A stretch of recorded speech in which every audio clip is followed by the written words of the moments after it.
I'd like to welcome everyone to the hybrid planning board meeting of May 22nd. Get the call to order. Ms. Creighton. Here. Ms. Felicio. Here. Ms. Foley is not here. Mr. Olney. Here. Ms. Filbert. Here. Ms. Jones. Here. Okay. Everyone, looks like we have a quorum tonight. And I'd like to remind all board members, guests, to be asked to be recognized by the chair if you wish to speak. And this meeting is being recorded. First on the, I'd like to just congratulate Sue Filbert for her election to the planning board.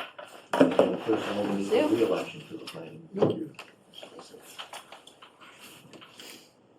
Next item on the agenda is acknowledgement correspondence. Gail has sent Town of Wenham, City of Gloucester, rezoning amendments, North Shore Home Consortium, DEP regarding Manchester Marine, and we had a letter from Lorraine Iavoni on May 15th, and a letter from Liz Colbert on May 10th. At this time, So Ron, can I just, as we're doing these policies, procedures, rules, regulations, so things just seem to change. We used to list this. Can you just take a temperature? Like where are things changing? Why are we changing? We used to list the correspondence on the agenda. Like the last few meetings, we haven't listed them. So I'm like, is someone giving direction not to list them anymore? Huh? I can listen on the phone. Yeah, no. They don't come, when they come to me, So that's the other thing. I think when they come, they should probably come to us because we don't seem to get them. We get them like in the packet. But if they came 2 weeks ago, it'd be nice to just to review things as they come versus, having 36 hours. They're in the packet when they come, so we could, Yeah. you can look at the packet. we can talk Until about this later. We're Thursday. not talking about, this is not on the agenda. I want to move on. So I was just trying to see if there's an easy answer to that. Just Look at thought them. I would allow public comments on the items not on the agenda. Does anyone wish to speak? Becky Gates? If I may, Ron, Yes. Go ahead, Becky. I just wanted to remind everybody that the agendas are done by the chair, and that's who sets the agenda. Oh my God. So I just wanted to clarify that. Thank you. Fabulous. Thank you. Anybody else would like to speak from the public? Okay. First item on the agenda is the cell signaling technologies parking requirement board discussion. Opinion of on use of their parking proposal. Betsy, I see you wrote a few paragraphs in your report. Any comments? So, our zoning bylaw, the closest thing that comes to, laboratory manufacturing, that type stuff is business and professional officer, bank or financial institution, which requires one parking space per 300 square feet of building. Given that cell signaling is proposing 250,000 in 2 phases, that would generate over 800 parking spaces, which I think we might all agree that that's not exactly the category that it's in, and I think we'd all agree that there's a lot of facilities out there with a sea of parking that doesn't get used. So I ended up looking online to see what other communities do, and it's a whole range of anything from 2.5 parking spaces per 1,000 square feet to number of employees to 1 space per 1,000.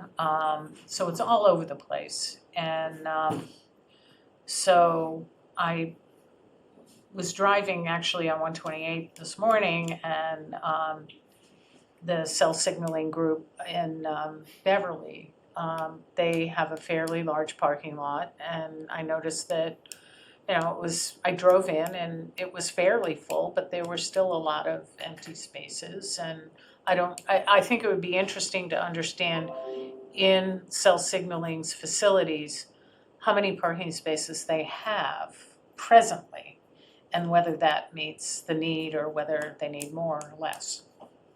So I don't know if Mark Glovsky is on the call, but I think it, would be beneficial to ask at least that question. I also think that, so the way their numbers were working is roughly 30% of the parking spaces, they were saying roughly 70% of their employees were on site at a given time. So that's what they would need. They wouldn't need a full 100% because nobody is there 100%. So, and that's roughly 500 people. Right. And I'd also hoped that Paul Orlando would weigh in on it a little bit. I've asked them to come, but Sarah? It seems to me our parking regulations are the purpose is to do two things. One is to keep our impervious surface to a minimum and reduce natural disturbances. And the other is to make sure that parking doesn't spill out into and cause traffic or other hazards. So I think on both of those, their proposal meets that criteria. And if they want to make the spaces, it seems like they have a person who's expert in that telling them, and that advice is actually has a marginal cost for them to make those spaces slightly bigger. So I guess, and the other, so that's my comments. I didn't see a problem with giving them a nod. My question is, we're not yet in site plan review, and they're proposing a 4-story garage that we haven't seen or assessed against the site plan review special permit criteria. So in terms of guidance on number of parking spaces, I'm fine with what they propose. In terms of larger size, I'm fine with what they propose.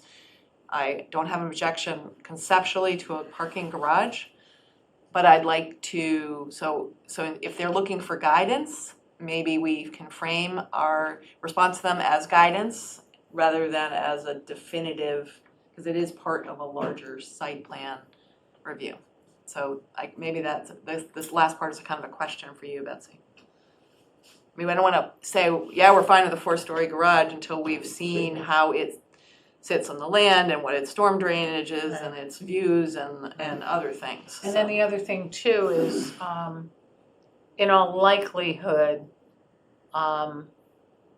this board is probably going to want to hire a transportation consultant to review it, and they may want to make suggestions on parking.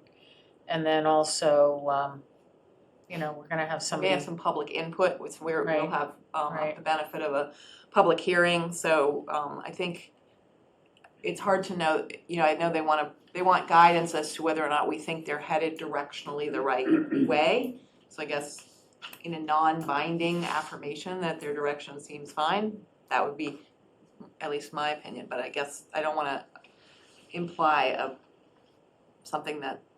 So besides the 30% of the smaller vehicle size, what exactly were they looking for? Like, that's what I think they were asking for, right? They know, Right, and they compact brought cars, up their right. Beverly sites and their other sites, and based on the usage, they thought this is what would meet their needs. So I think they're the experts in what they need. They should know that. So I think what they're asking for is the smaller parking sizes, right? So I think is that the only? And the number. And the number. Yeah.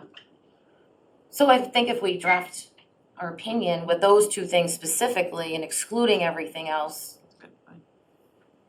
that should cover it. Laura? The number, as I understood it, was because, the question about the number was because we don't have the lab Standard, right. standard, and we don't have, I appreciate you looking to see what else we had that's sort of close. Those users are more retail. It was all Right. over the place. No, Right, there was so- a lab standard, Well, but right, I was just talking commercial about what was standard. in town, like, we don't really have anything that applies because retail Right, is gonna turn right. over more.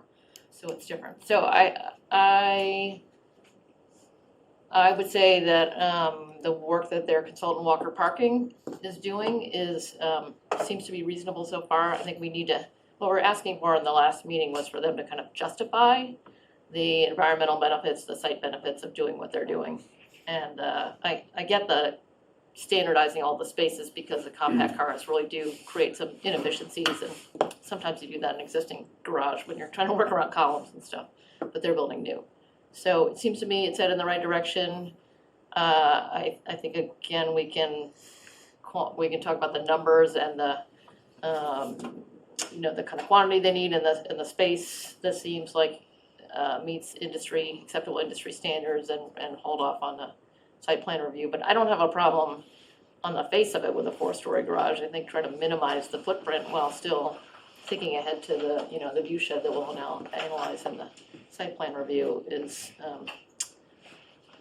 seems headed in the right direction to me. Chris, So I agree with Laura and Sarah, I think, and I guess Christina. What I'd like to build a little bit on what Betsy was talking about, which is what's happening at their other facilities, because that's the best guide we have. I'd like to know what the actual ratio of parking spaces per employee exists on the other facilities, and also what their average use of the parking in each of those facilities might be. I'm sure they can get those numbers. I'd also ask if anecdotally whether they could tell us whether parking changed before and during COVID. Is there, how much of it got lost, or how much less of a need for parking was there during COVID, and are they basing their assumptions on COVID, or whether that's their work model going forward? They do have a couple Touched on that a bit, because there's a could you go laboratory. through the chair, Sorry. could you just I'm sorry. be asked to be recognized, because I say that every meeting. That's kind of, I wanna have some kind of, so, would you like to be recognized? Yes, please. I think they touched on that, and I think a majority of the positions at this new location would be laboratory seats, and they do need to be present, and I think they touched on that this wouldn't be affected by the COVID numbers, as I recall. I mean, if we need to clarify that, but they said the people that are still working remotely, they really didn't factor into. I mean, that's what I recall from when they were here 2 weeks ago. I guess I'd just like to see the data, so, just to make sure we're all within the same parameter. They do touch on the Trask Lane numbers in their presentation. Trask site parking capacity supports this Manchester model with 334 spots, easily accommodating the 380 Trask-based workers with significant excess parking. And I think they did talk about how COVID sort of moved them to as so many places, with some people hybrid. So I think they touched on it. We could probably get more specific data, but so maybe if we could ask Betsy to, I'll make a motion that we ask Betsy to indicate our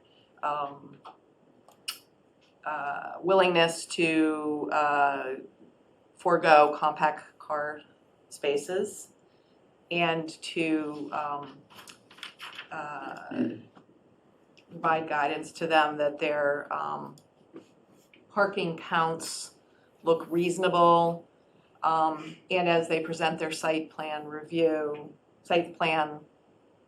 and special permit application, that they should more quantitatively substantiate those numbers based on their use at their other facilities. And that we look forward to seeing their specific garage, the site plan review of their garage as part of their larger package. It's a long motion. Sorry. And I- take any I- other action related there too. I would just say that, to Chris's point, if they're gonna look at other facilities, I would say that they have two other facilities. The one that's closest to the work that's gonna be performed here would be the one that probably have the most value in traffic counts. So, to your motion, is there a second? I'll second it. Any discussion? Laura?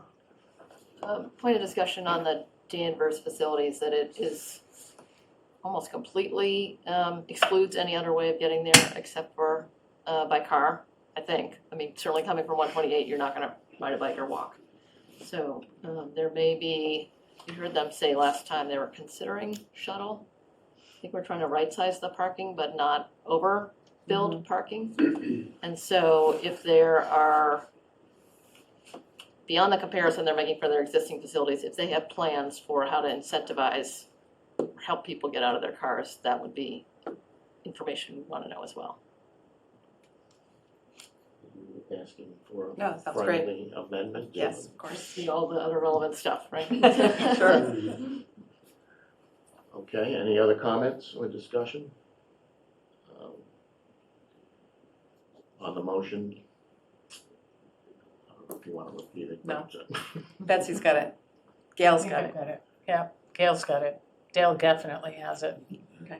Okay, on Sarah's motion, to approve.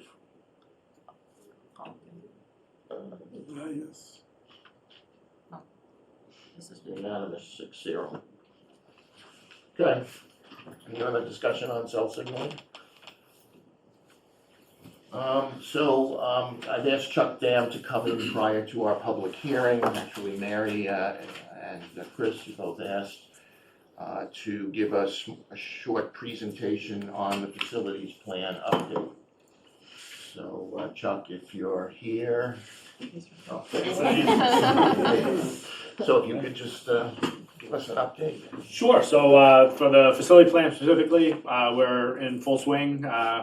We had met with a couple folks. We met with Ron on the planning board, but we also met with Steve Gang, as well as Greg, town administrator, and the police chief to go through. And basically, we're in the point now where we're doing a kind of interview with all interested parties, see if there's anything in previous studies or just prior institutional knowledge that we're not privy to see if there's any kind of silver bullets or any stone left unturned that we can run down on facility planning for the entire town. Also, kind of on a parallel path to that, part of the scope for the consultant is to look at kind of existing uses, places around town that we're using already, how they're implemented, as well as meet with the different department heads and make sure that what they're doing now is what they see they're going to need in the future, and whether it's in terms of space or just programming needs or things that are things they need for their accreditation, stuff like that. So police and fire obviously have a big accreditation process. So just all-encompassing look at where we stand today. There's been several studies, I'm sure all of you know better than I do, about the town master plan. So they've been reviewing the different things from the town's master plan in terms of renewing facilities and keeping ahead of certain criteria, climate change, retreating versus other things. So we're taking all that into account. We are, like I said, we've met with some of the interested parties, but now we're looking more at existing spaces and where they stand today versus in the 10-20 year timeline. So we'll be looking to get a report, or at least a draft report, back to the town, all interested parties. I'm sure we'll have another presentation with the select board at some point to look at that. I would expect that this summer, the next probably 2 months, but less. So it's generally where we are. I'm not sure if there's any other thing you wanted me to hit on, Ron, but Any questions from the board? we'll say the consultant did come in and give a presentation to the select board, so that's on YouTube and available, but the gist of that presentation was looking at town-owned parcels. And so is there any parcels that, are owned by the town or, might be MECT or, private ownership that, could be something that we could pursue as well? That was not very much. The town owns a lot of property, but a lot of it's conservation restricted or has no access to, the roads or would be of any use to a facility. So, we're up against it when it comes to that kind of stuff. But, there's a couple parcels. Obviously, we have existing sites that might need to be redeveloped as part of this, so that's what we're looking at. Certainly if anybody has any, 4 or 5 acre parcels they're looking to get rid of that, we could look at closer, that would be something we'd be interested in. About the abandoned compost facilities. So on School Street, you mean. So I didn't want to steal the thunder, obviously we have a much larger presentation coming up in the future, but so right now, we are in the process of relocating the compost facility from School Street over to Pine Street. So I won't steal the thunder, but we have been looking at that for a long time. We've done siting analysis of both, not to rule out one versus the other at a much earlier stage in the project, and we have a lot to say about that tonight, but I think we're heading in the right direction, and obviously work is ongoing on that. So, and part of the consultant's work for the getting back to the facility master plan is to we've already done a siting analysis of would it be better, or what are the pros and cons of utilizing that School Street site versus our existing site as a DPW. Prior studies have looked at it in terms of police and fire, public safety. But there's definitely going to be an element of this facilities master plan report where we kind of see, it's gonna be a master plan. There's gonna be, decades of looking forward at, if we relocate any one use to a certain spot, what does that free up and what now becomes, that existing spot? How does that get reused in the future? And so that's something that will be part of that report. Okay, Laura? Thanks, Chuck. I'm interested to know what, if you set any particular goals or criteria for how you make the decision about to relocate, whether that be, shared resources or footprint of the site, or how much swing space you might need, what are you considering? Yeah, so, right now we're still kind of in the basics of, what is a usable site in terms of, if it's DPW operations, if it's police and fire operation, police war fire. And then, we have a lot of other, town departments, so we're also looking at COA, looking at, what else are we looking at? We're looking at the library, we're looking at, so existing Town facilities, hall. so All encompassing. all of our. And the water, the treatment plan as well, is that? Yep, so there's a small element of that for this one. We've actually done other studies that have looked, specifically at the wastewater plant. So we are incorporating that into this study. And so we're looking at that. Again, that's a tough one to move, but if you have 10 acres for that one, and you wanna try some recharge, we can do that. So yeah, we are looking at, all existing kind of uses for town.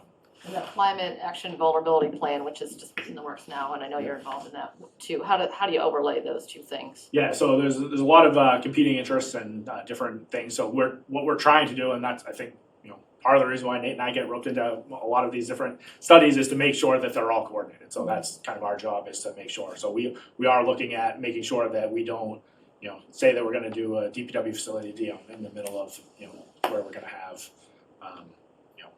10 feet of tide in the next. Right, yeah, it starts to get less expensive maybe to consider moving the treatment plant. Yep. So remains to be seen how we're going to be able to dovetail all that together, but it is part of the work. Thank you. Chris? So Nate, could you describe exactly what you mean by facility? Does that include, for example, the water system or just the water treatment plant? So just the hard infrastructure, so our buildings and facilities is primarily what we're looking at with the facilities master plan. We've done studies where we've looked at our water and sewer infrastructure, water mains, sewer mains. So those were done previously, and we generally have a roadmap for renewing, both of those systems. Like Chuck said, we've done a previous study looking at moving or sending our flows, I should say, to other treatment facilities in the area. And now we're looking at, relocating potentially to another location in town with our wastewater plant. But those are very much, they kind of all go together, where you would kind of classify water and sewer more as general infrastructure, utility infrastructure, versus kind of, buildings is really primarily what we're looking at with the facilities master plan. And I would say we are, there is an open space master plan and stuff like that, so we are making sure that that also will get captured, but it's not necessarily the main point of this study. Sure. So for example, if I may run, there's a brick building next to the high school that's, I guess used to be the water treatment plant, or it used to be some kind of a Yeah, so that was, facility. yeah, that's what we call home station. So that was the old water department building and used to be what accessed the old well. So there's an octagonal building behind the Lincoln Street well that's has been decommissioned for a long period. Kind of our understanding of the history of home station was that, it was used until the construction of the high school, or the update to the high school. But something happened and DEP told us that the town had to vacate that building. That is a possibility of looking into of what could be done or if it could be resurrected, but it's been an abandoned building for a number of years, so it's in a pretty rough state right now, and it would take quite a bit to resurrect that building. And it's a very, it's kind of I a have the shame. records on somewhere Oh, on really? a hard drive in my office. I can give you the DEP Yeah, absolutely. consent order. Yeah, that'd be great. I don't think I'm we've sure never I seen can that. find it. Other questions for Chuck? I know I had sent you some questions from Mary. I know she's not here. Do you have it? I don't have them in front of me, but did you have them?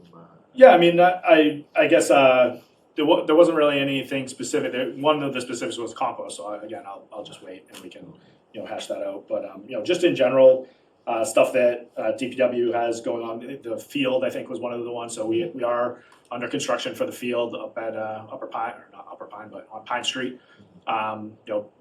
Things are going well in terms of the construction. I will say that we did find a hit of some contaminated soil, but it was mostly reflective of hydrocarbons. So probably some sort of diesel or gasoline or something that was dumped on the site at some point. Not anything that was underneath the cap or the stuff that we were trying to avoid getting into when we started this project. So right now we're in the midst of testing, and when we get the testing back, we'll know what we need to do with the soil that remains stockpiled on site, and we'll go from there. But Yes, and this was all anticipated, so we have the provisions within the contract to handle, however the testing comes up for that soil. And what we found overall on the cap that there was more soil than anticipated, so we didn't have to even get close to the actual liner, and we were able to leave more of a buffer between the liner and the grubbing, so stripping off the topsoil to get rid of all of the grass and plants that had grown in. So that was fortunate that basically we had a lot of protective layer there. so that work's ongoing. We're generally on schedule. We'll see what happens when we find out what we have to do with the rest of the soil on site. I guess just real quick, obviously, I'm sure you've all seen the work on School Street. It's ongoing. We should be wrapped up in the next few weeks. The sidewalk work went well. Obviously, detour and traffic is not ideal, but we're trying to get through it best we can. We will have a update probably in the next couple months on the culvert work out front. We believe that we have all the funding in place with additional grants that we were able to receive, but we're working out a few details on that, so we'll be back, I'm sure, to discuss any of that work. We will in the next couple weeks have a update on the rotunda. So I don't know if you guys are aware, the rotunda, damage that we've sustained in the piles underneath it are ready to be replaced, and so there's an element of how high do we need to raise it. So that'll be a future meeting with the select board, and I'm sure you guys will be interested as well. Our consultant on that project has given us 4 kind of alternatives, so those will be up to the general public and the select board to decide on. PFAS, I'm sure all of you guys are aware that there's PFAS regulations coming from EPA in addition to the ones we already had for DEP. We did do a study on what that would mean at the Lincoln Street well, but the EPA regs that are thought to be brought forward soon are going to be more stringent than what we have in place. So we're reevaluating what needs to be done versus Lincoln Street versus the gravelly pond site, which is proximate to the work at the compost site and the landfill. So we'll probably touch on that a little bit more later. You guys were mentioning CST. We are working with them right now on what they would need for sewer and water connections and how we could get that work done. So that work's ongoing right now. Mentioned the CZM grant. We're looking at climate change alternatives for the core village. I'm sure. Please go to the town website, and if you have any comments or additional thoughts, all the presentation materials and everything are there. We are planning wastewater treatment plant upgrades that will they'll incorporate some of the CZM stuff, but this is different than relocating or sending our flow other places. So we're looking at hardening the plant as it exists today, but that's only a 20-year solution, not a 50-year solution. So the work ongoing there. I don't know if you smelled the treatment plant a couple months ago, but we were having odor issues, not related to any of that work or climate change, but that seems to have been resolved, so that's good. And other than that, that's all I had on my list. So if you have any specific questions on any of those, happy to answer them, or any other thoughts. But Any questions from the board? Christina? So could you tell me how you guys track, just in general, the CWMP plan? So just taking into consideration maybe cell signaling's usage, and then like the plan, this master plan has like 6 areas that we need to like keep in mind. Like how do we plan for like Raymond Street? Like do you like have models on what all this looks like? If cell signaling takes this, like this leaves us left for Raymond Street and Smith's Point and yeah, so I did provide an update that I'm sure you guys will be getting soon. But so in general, I guess without getting into the detail of the actual flows for CST and for the CWMP, as you mentioned there. So there is set aside flows for the limited commercial district. So it was anticipated when they did the CWMP 8-9 years ago now that there would be build out in the LCD, and that the town could decide to serve it with water and sewer, town water and sewer. So the flows for that are about 62,000 gallons per day for full build out. When we talk to CST, they haven't quite figured out their exact numbers. I'm sure that'll come as part of a site review or so on. But in general, they're looking around 20,000 gallons. So that would be about a third of the 60,000 gallons per day. But there's no magic number for that 62,000. What I look at as a DPW director is that we have a permit for what we can discharge out into our outfall, and so that's 670,000 gallons per day. So that's if we were to build out 62,000 gallons in the LCD, that's about 10% of our permitted flow. But that's what they planned for in the CWMP. Now there are other, and that's on a 12-month rolling average, so not a single day peak. yeah. So this is just averages that I'm talking. And so in general, that flow is there. Our running 12-month rolling average right now is about 371,000 gallons a day on the wastewater side. So we're not even at 50%, or around 55% of our permitted flow. And then you could basically go through the CWMP, and there's Raymond Street, there's Smith's Point, there's out on Bridge Street. There's several areas in town that aren't. I will say that I've never had any serious discussions outside of the LCD for running sewer out to those areas. Certainly, Raymond Street would be a very expensive project to get the flow from Raymond Street into downtown. So anyway, there's numbers that are associated with all of those areas at full build out and at full connection to the plant. So we have roughly, like I said, we have 55% right now is our flow that we're utilizing out of our permit, and if we were to add any of these areas, that number would come down. I will say we also have several capital improvement projects that will lower that 371,000 gallons a day that we're at right now. So we're going to be doing ongoing II projects as long as there's a sewer system in town. We also have upgrades at the plant that I think will contribute to reducing the amount of flow we discharge. So it's a moving target. I don't think there's any right or wrong answer to how and when. It's just a matter of we can't go over that 670,000 gallons a day when we get there. Do you guys talk to the Board of Health in regards to like Black and White Beach and Raymond Street? I mean, I think they're both related, right? Black and White Beach closing in the summer, rainfalls, Yeah, so the sewer systems. I do talk to the Board of Health, and it seems that they have a very extensive Title V program where they, inspect systems, whether it's, at time of sales or whatever. However, at least from my discussions with them, I haven't heard that they believe that the failing beaches are the result of septic systems so much as urban runoff from the drains and roadways. So, people not picking them up for their pets or just, animals in general in the woods, contribute to those things. Usually, since I've been here, at least, when we close Stinky Beach, when we close White Beach, it's usually after a pretty good rainfall where we get a big flush out of the drainage system, and that's what precipitates the beach closings.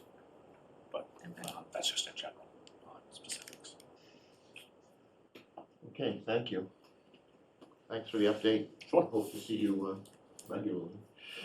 Anytime. We're right next door. On a more regular basis, thanks. Okay, at this time, I'd like to vote to open the public hearing on a site plan review of the compost recycling center at 201 Pine Street.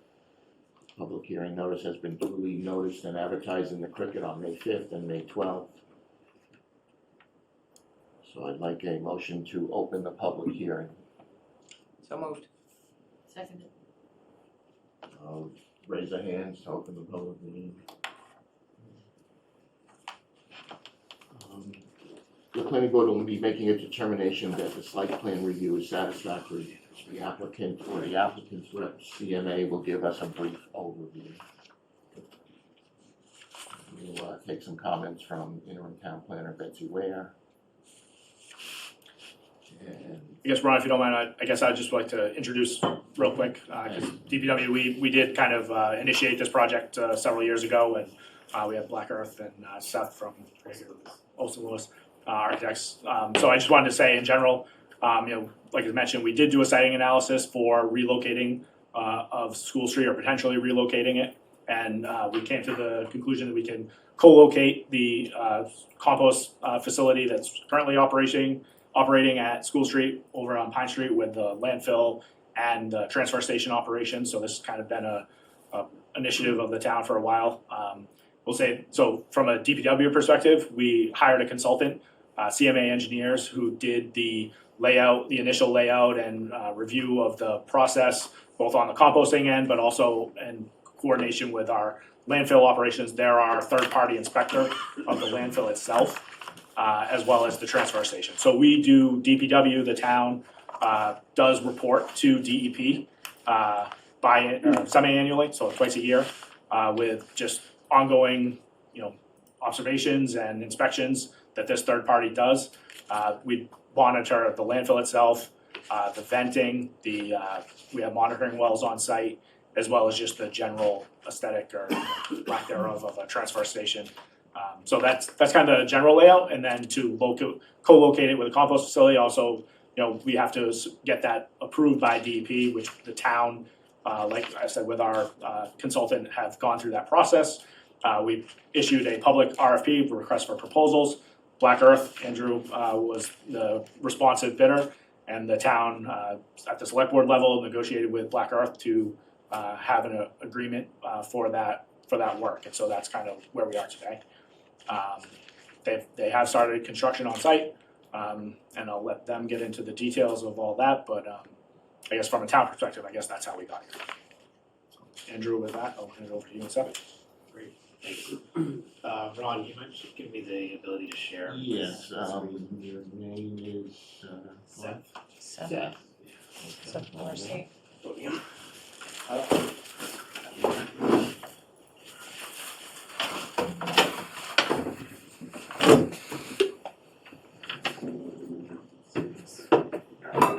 Well, should I not block this?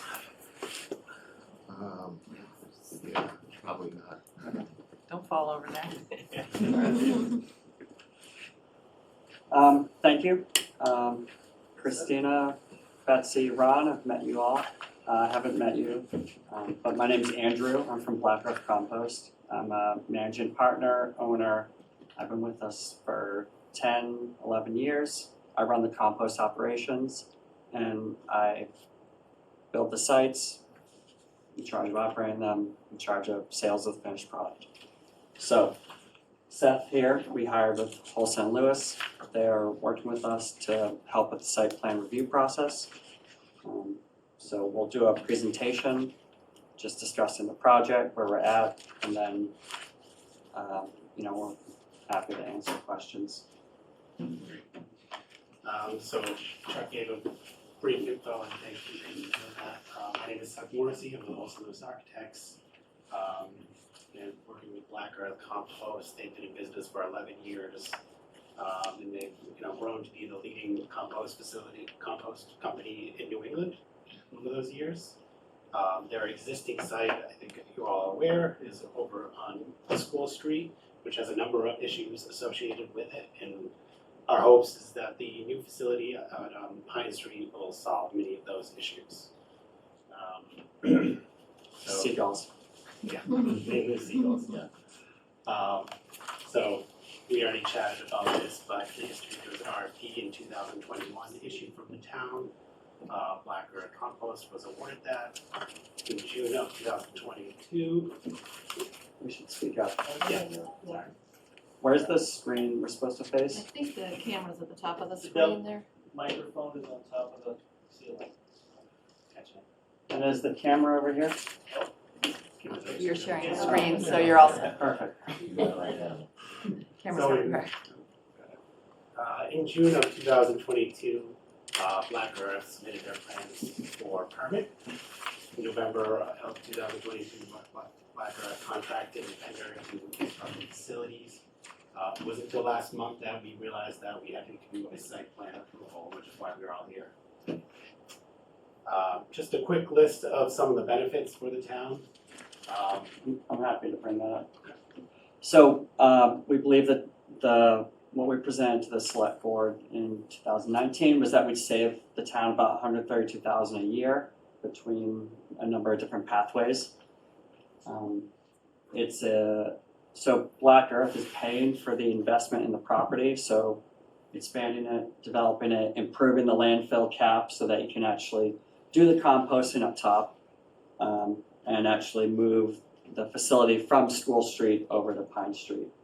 And those are largely permanent improvements that mean you don't have to ever move the compost site back to School Street. So we permanently free up the School Street, which is a valuable property. So we also free up DPW resources so they can do what they're best at, working on facilities. And that's kind of baked into the $132,000 a year savings. I believe this will improve the transfer station flow. Some residents might think not, some like the new flow, but I think it's safer and it actually provides more drop-off space for residents. And the yard waste drop-off area will be dedicated for residents, so it won't be muddy like it is now. The compost facility that we're building is high-tech and I guess state-of-the-art, and I think it's something that the town can be proud of to not only show off as an example of how the town can lead in being ahead of the curve with like organic waste and food waste, but it's a great example for students to come in and see how we can manage our waste better. And also it's a regional facility and the town can gloat about that. Like when you talk with other towns, you're like, hey, we're doing this for the Cape Ann region, North Shore region, we're pulling our weight. So there's a lot of benefits and residents get high quality compost. So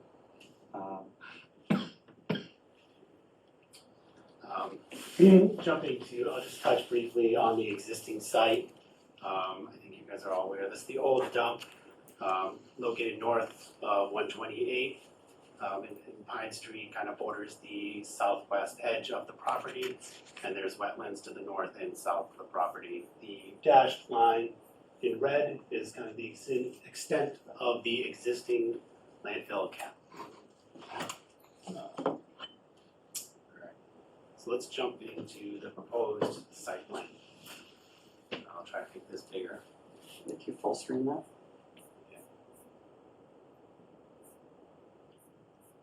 I was bringing that up, I'll just say, so we have gone, this was a DPW process where we did go to the local Concom, so we have conservation order of conditions. We did, like I said, we go to DEP, so we got a post-closure use permit, so they have permitted this use for this site. So these are kind of other things that we've done to get here. Full Can screen. I ask a question related to that? Sarah has a question. Yeah, I while you're didn't waiting. see in your list of permits, but maybe it was there. Has DEP's water supply folks weighed in on this, or are they required to? So they're not required to, but when we did have our conversations with the solid waste folks at DEP, Yep. that's where that conversation happened. Okay. But there was no permit to get from them. They're not in the water supply district. Great, thanks. So a quick overview of the characteristics of the proposed master plan.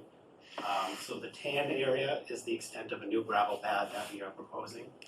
The site is kind of divided into two areas. There's a lower level here where the compost facility is, and then there's an upper level that's on top of the landfill. At the lower level, there's 3 entrances to the site, all 24 feet wide to allow for two-way traffic. They're labeled A, B, and C. And also on the lower level, we have the existing transfer station, well, the reworked transfer station. Andrew has, within the past 2 months, reorganized that transfer station and actually has tested this new layout out. So it, overall, the feedback has been generally positive. Of course, there's been some, complaints, but I think change is difficult and there'll always be, can't please everyone. Additionally, on this lower level is the compost building itself that is depicted in image 5 in the upper left-hand corner. And it's a tent structure that is grounded by the floor, that is supported by a foundation of concrete blocks. And then just south of that building, we have the yard debris drop-off station. And that has its own entrance labeled C. On the upper level, we have the equipment shelter. This was used for Andrew's operations on the site. Yep, storage of equipment, staging stuff, pipes. And then we also have the operations trailer right in between the two. And that's for employees to work out of, to stay warm, stay cool. And both those buildings, I'll note, they need approval from the select board and DEP. So that's pending. Our initial request for proposal only included the compost building itself and maintaining the transfer station operations. And one other point I wanted to make about the transfer, so it used to be DPW personnel that would staff the transfer station on Wednesdays and Saturdays. As part of this agreement and the reworking of the site, Andrew's guys have taken over the right now Saturdays operations of the transfer, so there is an attendant there still. And then once we get through construction, they will be opening it up again to residents on Wednesdays. The site is secured by chain link fences and gates at locations down at the lower level. Additionally, we've added some trees planted on the southwest border for some screenage. And then in terms of the stormwater, the site is designed so that all stormwater runoff runs southwesternly down towards the a new swale and detention pond that is designed into the site. Yep, and that discharge is down on that side, which is away from Gravelly Pond. that was part of our initial design that has been vetted through DEP and Concom.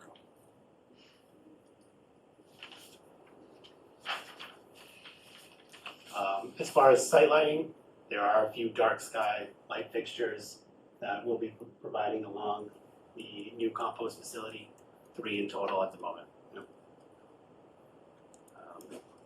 Any questions on the master plan thus far? So can you point out where the cell tower is? The cell tower is right here. And that's not moving at all. So during design, we worked with Crown Castle on, what they would need for access throughout the project and, how to maintain their facilities going forward so we don't jeopardize, any existing contracts that the town has with the cell tower operators.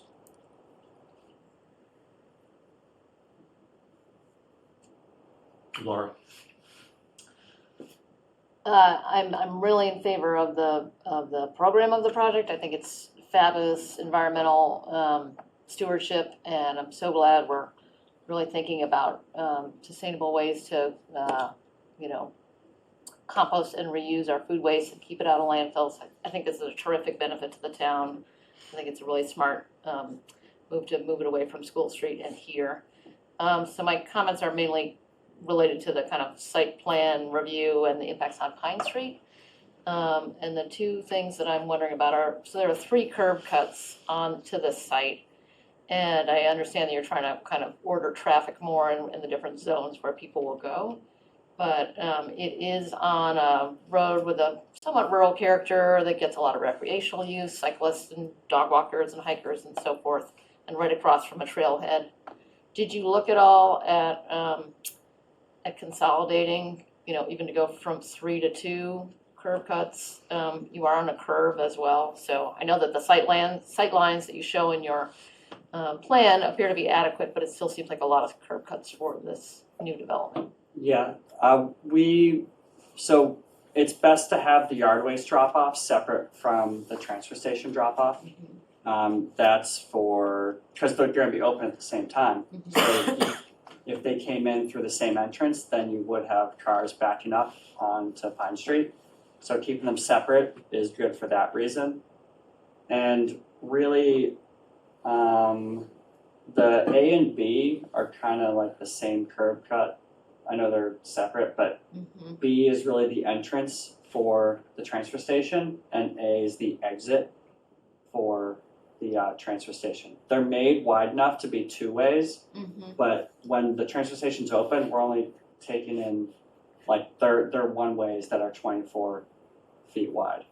And each curb cut is 24 feet wide, so that's 75 feet of curb cut. It just seems excessive for that part of Pine Street, which has very few other curb cuts. And so I just wonder if there's I know you all are in construction and, we're trying to move the project forward, but I wonder if there's a way that, say, 1 less curb cut, whether it's A and B consolidated or B and C, and you order the way the traffic moves through the site and where the Jersey barriers go and sort of where people move through. I don't know, I'm sure you looked at it with your traffic engineer, but that's what I'm seeing in terms of concern. I think the problem is if you have people exiting here, out here, then you lose the extra waiting area. So I understand what you're saying, Yeah, but I don't think there's another way to organize it. But we can certainly talk about it. I think there's never only one way, and I appreciate that you have some constraints, some site constraints. I would just say if it's possible to go back and take another look at that, because I think that would have an impact. And then the next comment is, really doesn't affect your function, but the row of trees that you're showing as screening, I think it is a good idea to have some vegetation in front of the site, and that'll help with the feeling the curb cuts and the kind of openness. The biggest footprint building is gonna be quite visible. You're showing it as sort of a dotted row of trees, and instead, if maybe you could work with DPW or some volunteers to plant just woodland species back there, so you basically have a wooded buffer, a natural wooded buffer, and not a row of arborvitae or something that looks sort of, I don't want arborvitae. Okay, good. We're on the same page about that.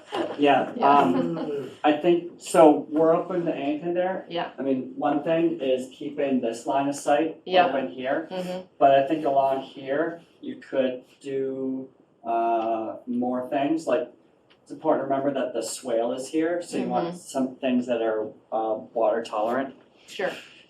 But There's lots of yeah, red maples growing around there. I mean, it seems like you could just have a design in a kind of natural swale area that provides, even if it's 20 feet. Yeah. I don't know if you've got that much room, but that would provide a visual buffer. yeah, we don't We have that much room, but- but we can certainly do something more than just the trees. I guess the trees here are the bare minimum. Uh-huh, And originally there weren't even any trees, and we decided that we should put them in. yeah. I So, think that'll, because that is a big footprint of the sort of, exposed area and the building and so forth. It'll be quite visible in a way that isn't now. yes, I agree.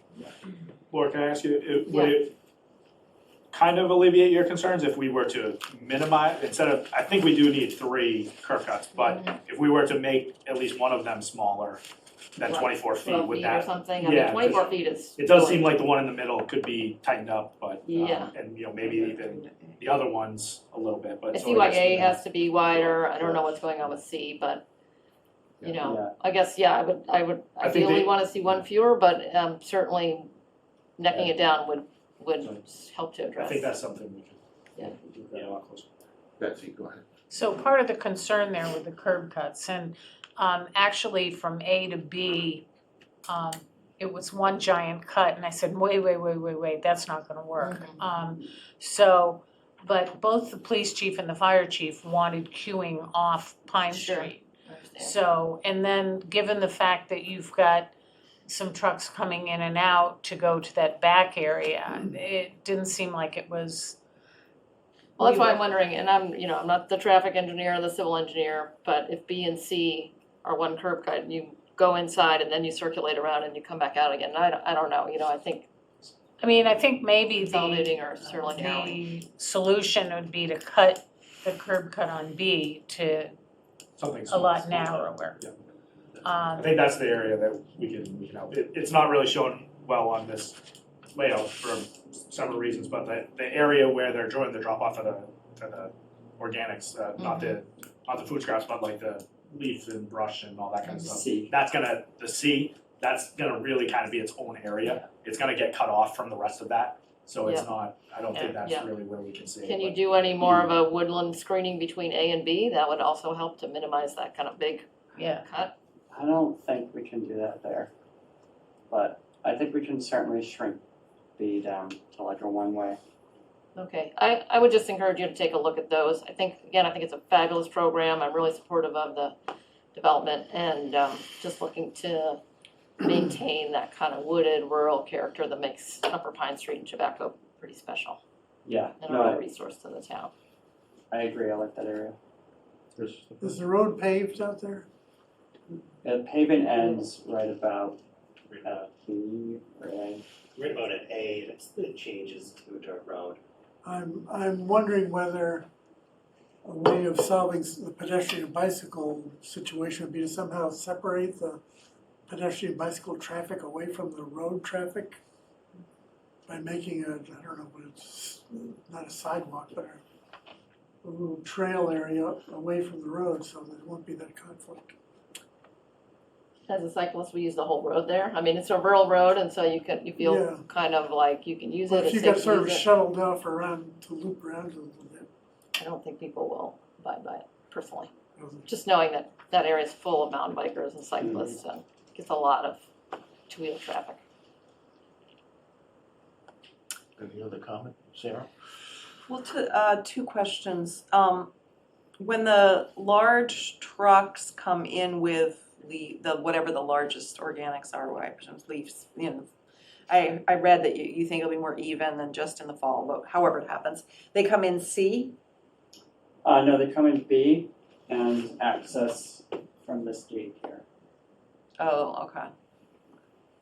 All right, okay, that makes sense. And Would then, that and be- they dump into the facility? No, so this area here is kind of the carbon area, so that's your leaves and brush.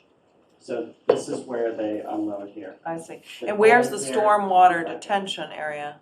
That's on this side, so this is the pond, It's been, okay, yep, and there's a swale and a culvert under here. And the Okay. site flow of water comes down this way. okay. And then my question about the stormwater system that you've dug, right? You've dug like a hole there. Right here, yep. And that previously the stormwater was not treated, is that, or is just overland flow, or Yeah, there was, Yeah, there was nothing. there's nothing? yeah, there's. So presumably you're making some treatment off the road, okay. And then the other question, back to Laura and Chris's concern about pedestrians and cyclists and is there, and large trucks and dog walkers and is there, I hate speed bumps, but is there some sort of traffic calming that could be done on that section as you approach this corner and the trailhead and the 3 entrances? It occurred to, I was just in New Hampshire where there's a on 101, you come down a hill and there's a rotary and they've put those sort of rumble strips, and then there's nothing and there's rumble I don't know, I'm not a traffic person, but I'm wondering if there's some sort of thing that does slow people down, because Saturday morning, everybody's in a hurry and. I mean, I think that's a great idea.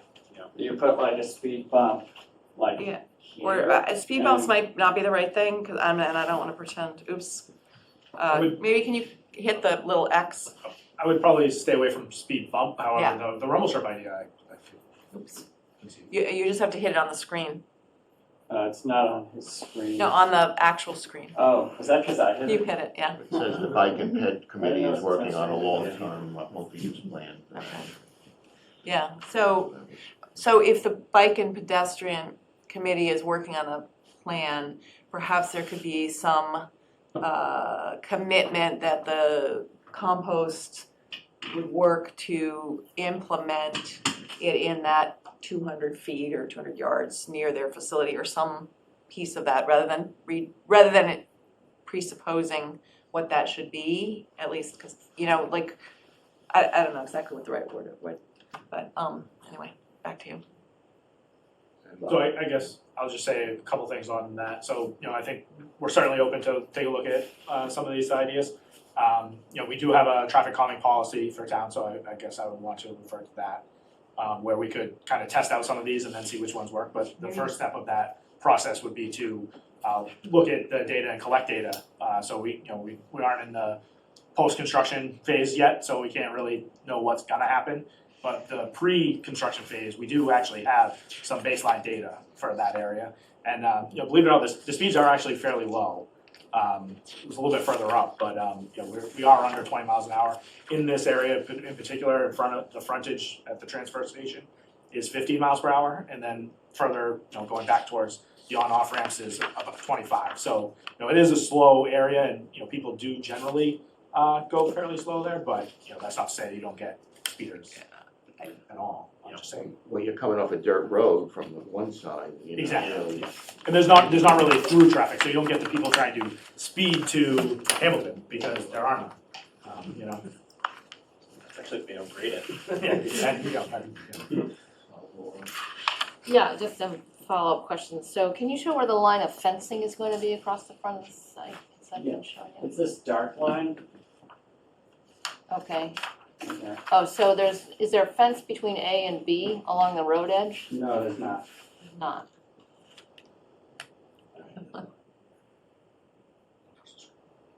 You're gonna have to check it one more time. I gotta stop this chat. There we go. Okay, well, so that's good, and it also seems as though, I don't know what that depth is to your red arrow boxes between A and B, but if there is, again, some modest amount of room, or if you look at, how tight can you get to the building, I think the wooded edge, if there is any reasonable room to do that, would help, kind of feel like things are neck down and not quite so exposed. And then if there is a plan to look at bike and pedestrian access by the bike and ped committee, I don't know, Chuck, can you all check in with them and see what their plans are, make sure we're not precluding anything, maybe even incorporate some improvements that they're hoping to do? Yeah, we'll talk about it. I did present to them in 2021, Mm-hmm, perhaps. Right. They were generally, they liked the plan. okay. Yeah. Maybe they've come along too since 2021 and have some more evolved ideas about what could happen there. Sure. Any other questions, Christina? So I guess, can someone just like regroup and explain? You guys have been under construction, blastings happened. When did you guys, do you have a building permit? No, we don't. Okay, No, so we've just been doing site prep. okay, I submitted the building permit in June of last year. okay, And, you know, I think you're getting at why we started construction without the building permit or site plan approval. So when I submitted the building permit in June, they list all the approvals you need, and planning board is never on there. So we went under that assumption, and I think the town checked in a few times, and it was never, you know, it was still, nope, no site plan review, so that's why we are where we are now. okay. So I guess earth removal, disturbance, we haven't talked about that. Have we not triggered that? Has no one talked about that? Because that's a special permit versus site plan review. And we're blasting, I know we blasted, so I feel like we've removed or, you know, disturbed some kind of earth.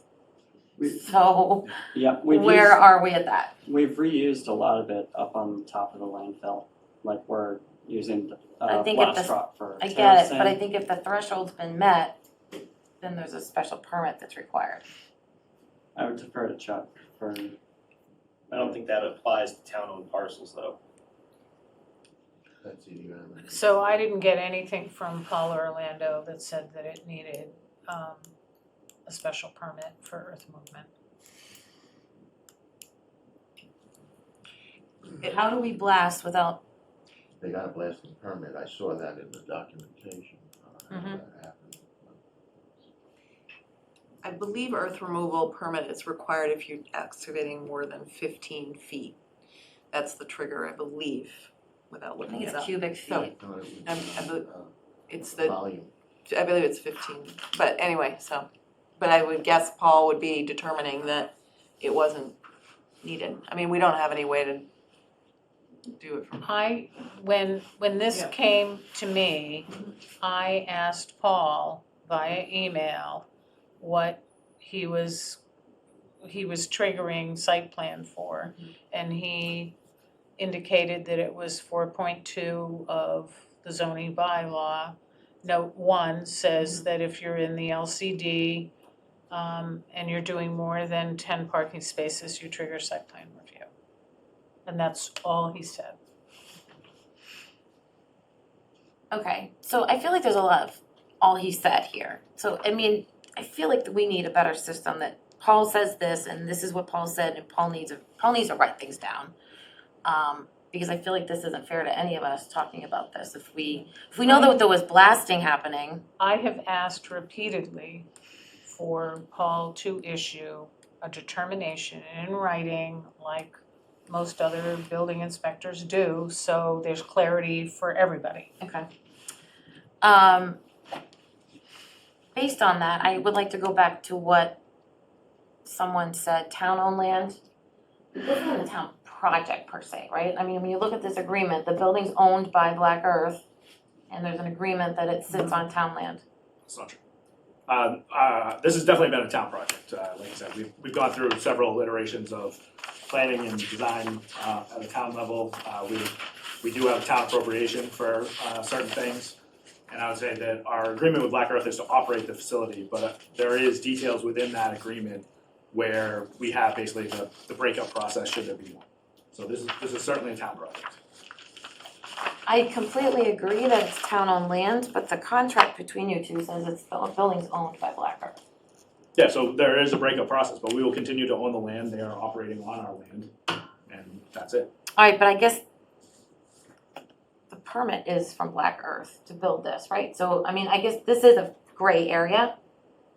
So I'm not sure that all these exemptions, and I think we've asked this a couple times, like a legal determination of where this gray line falls. I don't think it's fair for us to, you know, say, yes, you own this, and we're supposed to understand how all this works, I really do. There's just no way to do that, because this is a town transfer station with a town landfill. There's no way that we can disassociate the town with that liability. So this is a town project on town property. Oh, I don't want you to just so with the liability, but I don't feel like the blasting, I mean, the earth removal is based on foundations, right? If you're gonna remove something, you're gonna keep it on site. That's not true. This was a stormwater plan that facilitated or precipitated half of that blasting.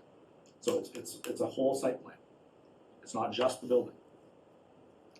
So I don't know But the what you're earth- getting at, but The it's earth a moot removal point. bylaw is, you know, there's exemptions for it. So what's your point? The point is, I don't see what this exemption is. It's a town project. I don't see that in the exemption. I mean, I feel like this needs to be in writing. I don't feel like this should be this kind of a conversation right now. I don't understand why there isn't a memo that summarizes this and puts it neatly. We don't have to do this because it's a town project and the building inspector said this. I don't feel like we should have to hash this out and say he said, she said.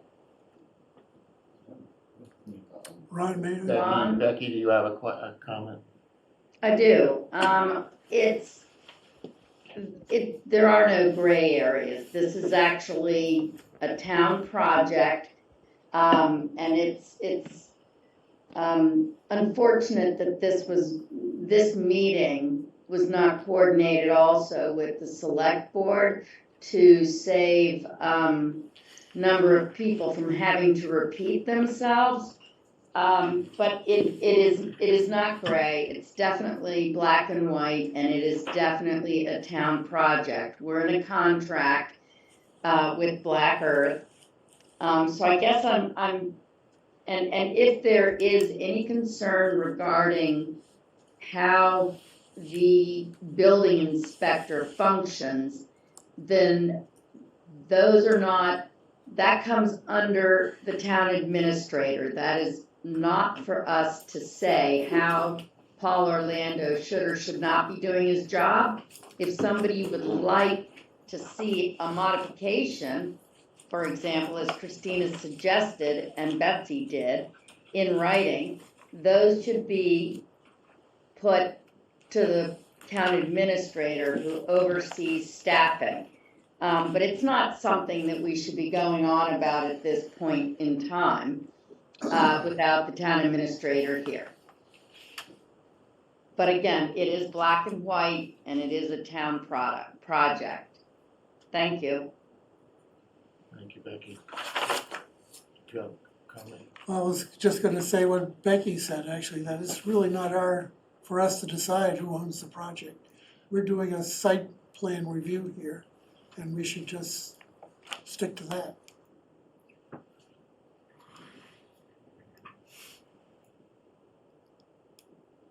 You have a question?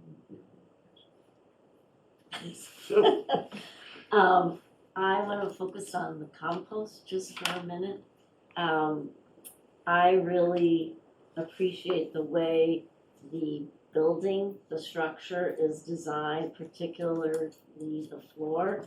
If it indeed does work to diffuse the odor, that's a wonderful goal. Because sometimes where I live, I get the odor from the School Street site, so I think that's really important.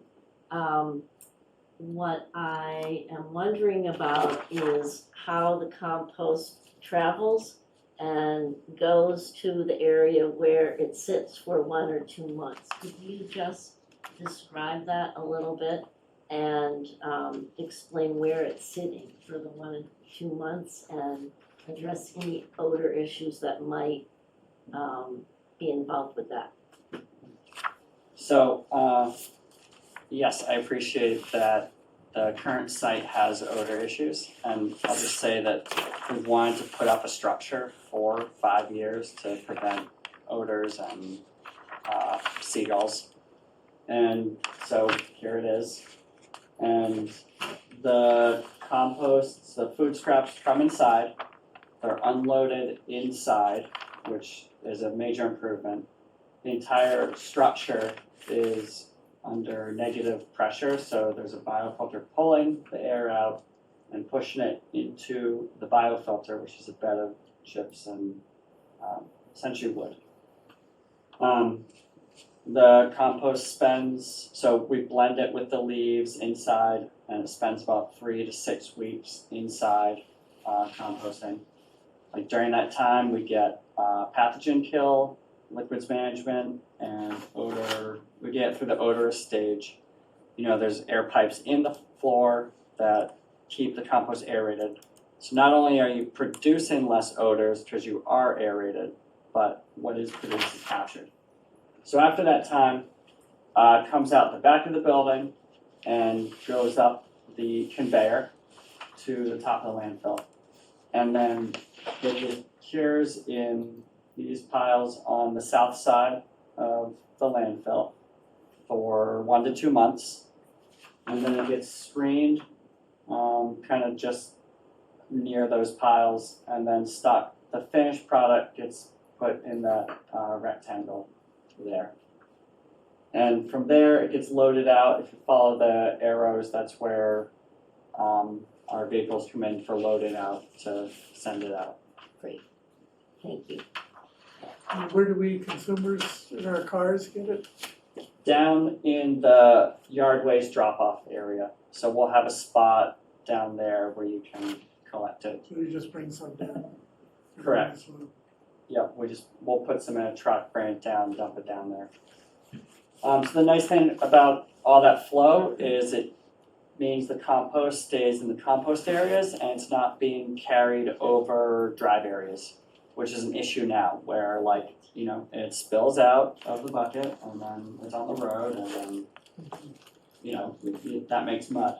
So we designed this with the conveyor to get up to the top without having to go over the roads. I'll just say again, on the odor control, the biofilter that they're installing here is similar to the one that we have down at the wastewater plant. So it's a very much industrial use.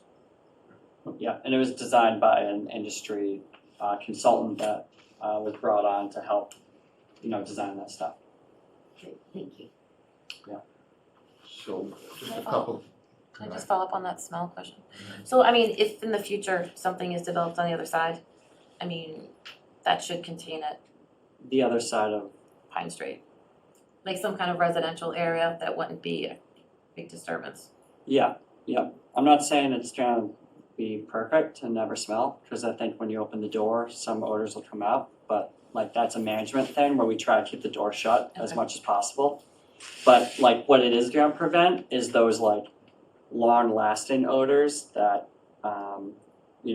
are just there for all day. So it's more like sporadic odors. So that's where we'd rather be. And then can I just ask one question about the parking? What do you guys have now? Because I know I've seen them all piled down the Yeah. access road. So how many do you need now and what are you proposing compared to what you have now? So we have, so in this, we have more than adequate. So right now, I'm gonna say in the future, we designed 15 spots for 15 collection vehicles and 15 spots for the parking of the personal vehicles. So when a driver comes in, they have a space to park and then the truck leaves. Right now, we have to pull out a truck and then put in a personal vehicle. And drivers don't like to do that, so then you're parking down that road and that sucks because then that constricts the road. And so it's not something we want. Is there hours of operations that we should be, do you ever foresee going outside of 9 to, normal business hours? Yeah, so 7 a.m. to 7 p.m., Monday to Saturday is the operation hours. Our collection trucks leave earlier than that, so you generally don't see them. And then they come back slowly in the afternoon. So this is a Wednesday and Saturday drop-off for the citizens. What is your busiest day? Is on Saturday, and is there a special time of year? Obviously, the fall is. Christmas, for leaves, Yeah. Yeah. leaves is fall. But the leaf entrance is dedicated just for that, so there's no Black Earth traffic. Don't think there'll be any queuing on the street with that. There shouldn't be, there's more queuing space than there is now. And then for the transfer station area, for the recycling drop off. I think the biggest time I've seen is Christmas on a Saturday. And that's what I've seen, but going forward, it's open on Wednesdays also, so that mitigates it. We have a staff member on site, kind of helping direct traffic. And there's this queuing space out front of the building that should allow more vehicles to park. So is it a significant increase at Christmas so that the queuing, if it did happen, would be very sporadic? So in that Christmas time, I think the 9 or 10 spots we have out front is about the same as what was there, with people entering the transfer station and wrapping around. And I think there's a faster flow now because there's up to 6 spots parking, whereas before you had maybe 4 spots for drop off in the original layout. So now you have 6, but people have to walk a little farther, but they're not crossing traffic, so maybe that's the same. But, in those times of years, we'll probably have 2 people there just to, around those busy times. Okay. Anything else? So when people drop off for the trash and recycling, are they pulling through or are they parking and then backing out? So they are pulling up the hill and they're backing in against the concrete blocks, and then that allows them to unload from the rear rather than unloading in the drive area. I obviously haven't gone for one. It's much better. Okay. Oh, good. And complaints we've received are not official complaints, it's someone grumbling out of their car. Change is hard. I'm just trying, Okay. I'm trying to understand between A and B, if there are 2 curb cuts, but there's no fence, and I guess it's a gravel yard as opposed to asphalt, Correct. which is good, what actually prevents people from just pulling it anywhere between A and B? It doesn't seem that there are any kind of controls on that. There's a curb there. There is a curb, a granite curb. And we'll also have signage in there this is the entrance, this is the exit. Just, for the queuing area, we'll need queue lines for the 3. Right, yeah, if someone's there managing it, I can see that. If it's just open between A and B and it's a wide gravel pad, then people will turn around there and, it'll just be kind of a free-for-all. And that's why Betsy suggested we do a curb. Okay, a curb. I wanted something in there, Yeah, I because agree. that was not gonna fly. Yeah, I agree, yeah. Okay, It could be blocks, it could be blocks trees, would it not could yeah, be, trees and a curb or yeah, something. Just keeping, maybe a couple of sugar of maples in the- there. I don't think it's gonna be sugar maples, unfortunately. They're not salt Black tolerant. earth planters. Yeah, but, okay. No. So, No Betsy, do you have planters. any No further planters. comments before I open to the public? There was a waiver request for the fee application, which I think is the only waiver you've asked for. Additionally, Black Earth and the town submitted the old application, and then they also submitted, I gave them the draft new site plan application with the checklist, and that worked Yeah, it's great. very much better. So, anyhow, it was an experiment. I have one question. Is there a, would this parking the parking up above be subject to the requirements for having compact Trees. car spaces, and thus we should waive that requirement if, I don't know, I don't have. It's Um, not paved, right? Oh, I mean, just it's a- gonna be trucks up there. Oh, yeah, I'm not and saying it's we gonna should be- have it, Yeah, so they're not paved, there's just a parking area, even though you've Yeah. striped it on the, all right, I'm not gonna worry about it. Yeah. I'm just harkening back to. that's pretty much all I Could had. you, clear this screen so I can see if there's any public comment? Okay, at this time, I'd like to open up to the public. Please raise your hand, use the electronic hand raise feature, and Please make your comments brief and try not to repeat something we've heard. Any comments from the public?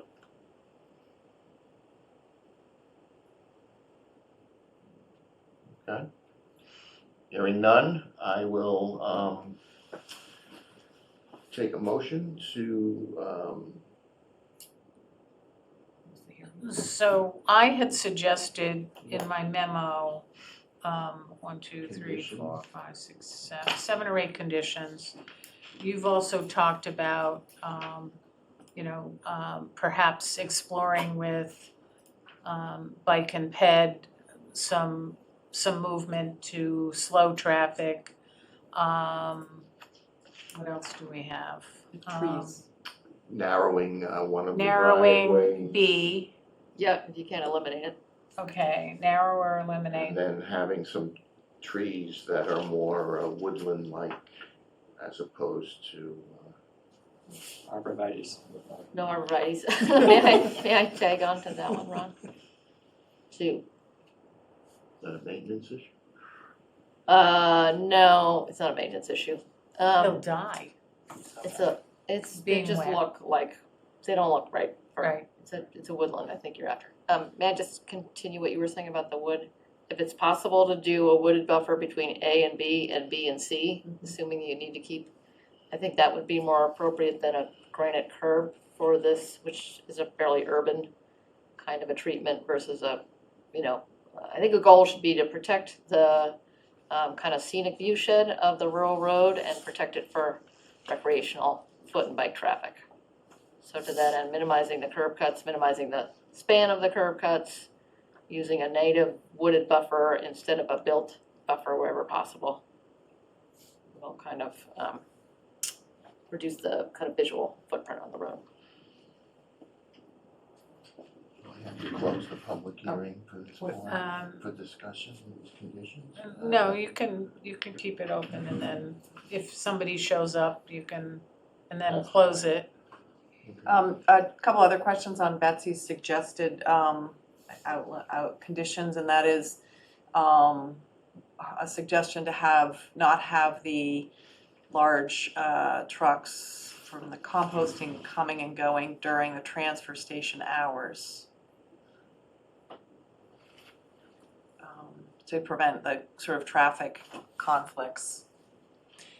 That's in your Yeah. list? Yeah. Is that or maybe at least maybe let's take them as Wednesday or Saturday, and one might be easier than the other to, Yeah, in general, we limit traffic when transfer station will be open, kind of like what we do at the current site. But I can't say that there'd be no vehicles, because like our collection trucks go out every day. Again, they're out before, transfer station's even open, and then they come back in the afternoon. So I can't agree to that, because that's limiting the operation too much. But like I said, there'll be someone on site to help direct. So can we be assured, we can write this into the permit, but we need to be assured that you're gonna have somebody there, particularly during those hours. That's in my contract. and then the second piece is the dark sky compliant lights. Do the lights need to be on at night? Not necessarily. I'm all for seeing the sky over there. I'd say maybe it's a security thing. Maybe we could write it such that they are off after dusk or something, and then if that needs to be modified, you come back and you talk to us about it if it's really a security issue. But I think that there's, it's a wooded area and light. Lights on Trespass. after, you'd have to have lights on after dusk. Well, they'd be on for, no, but you use them at 4 o'clock in the afternoon in the winter. Well, Yeah. That's That's tough, tough. but yeah. Oh, Yeah, well, so- yeah, sorry, 8 PM. Right, sorry. I'm thinking it gets dusk now, forgetting about it. But some sort of, so you don't go out there at 10, 11 o'clock at night and it looks like a Yeah. football field. Yeah, 8 PM sounds reasonable. We shut the lights off. Oh, yeah, yeah, you can have motion detectors too after Exactly, I that think so. point. Laura? Sorry, I was just gonna add to the lighting conversation, motion detectors, ordinarily I would go for those, except for I think there's gonna be some activity around there, animals and so forth, so I would advocate a clock. And a shut up time that we can agree to that's reasonable, like 8 o'clock. And secondly, the lights, unless you can tell us a reason, the lights should not shine onto Pine Street, they should really just be in your yard.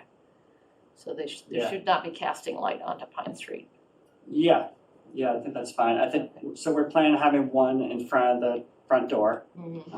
That's kind of security thing. We're gonna have one in like the transfer station area. Again, kind of security thing to make sure people aren't like illegally dumping. And then we have one up at, like in our operations area. So people can walk around, you know, to the operations trailer.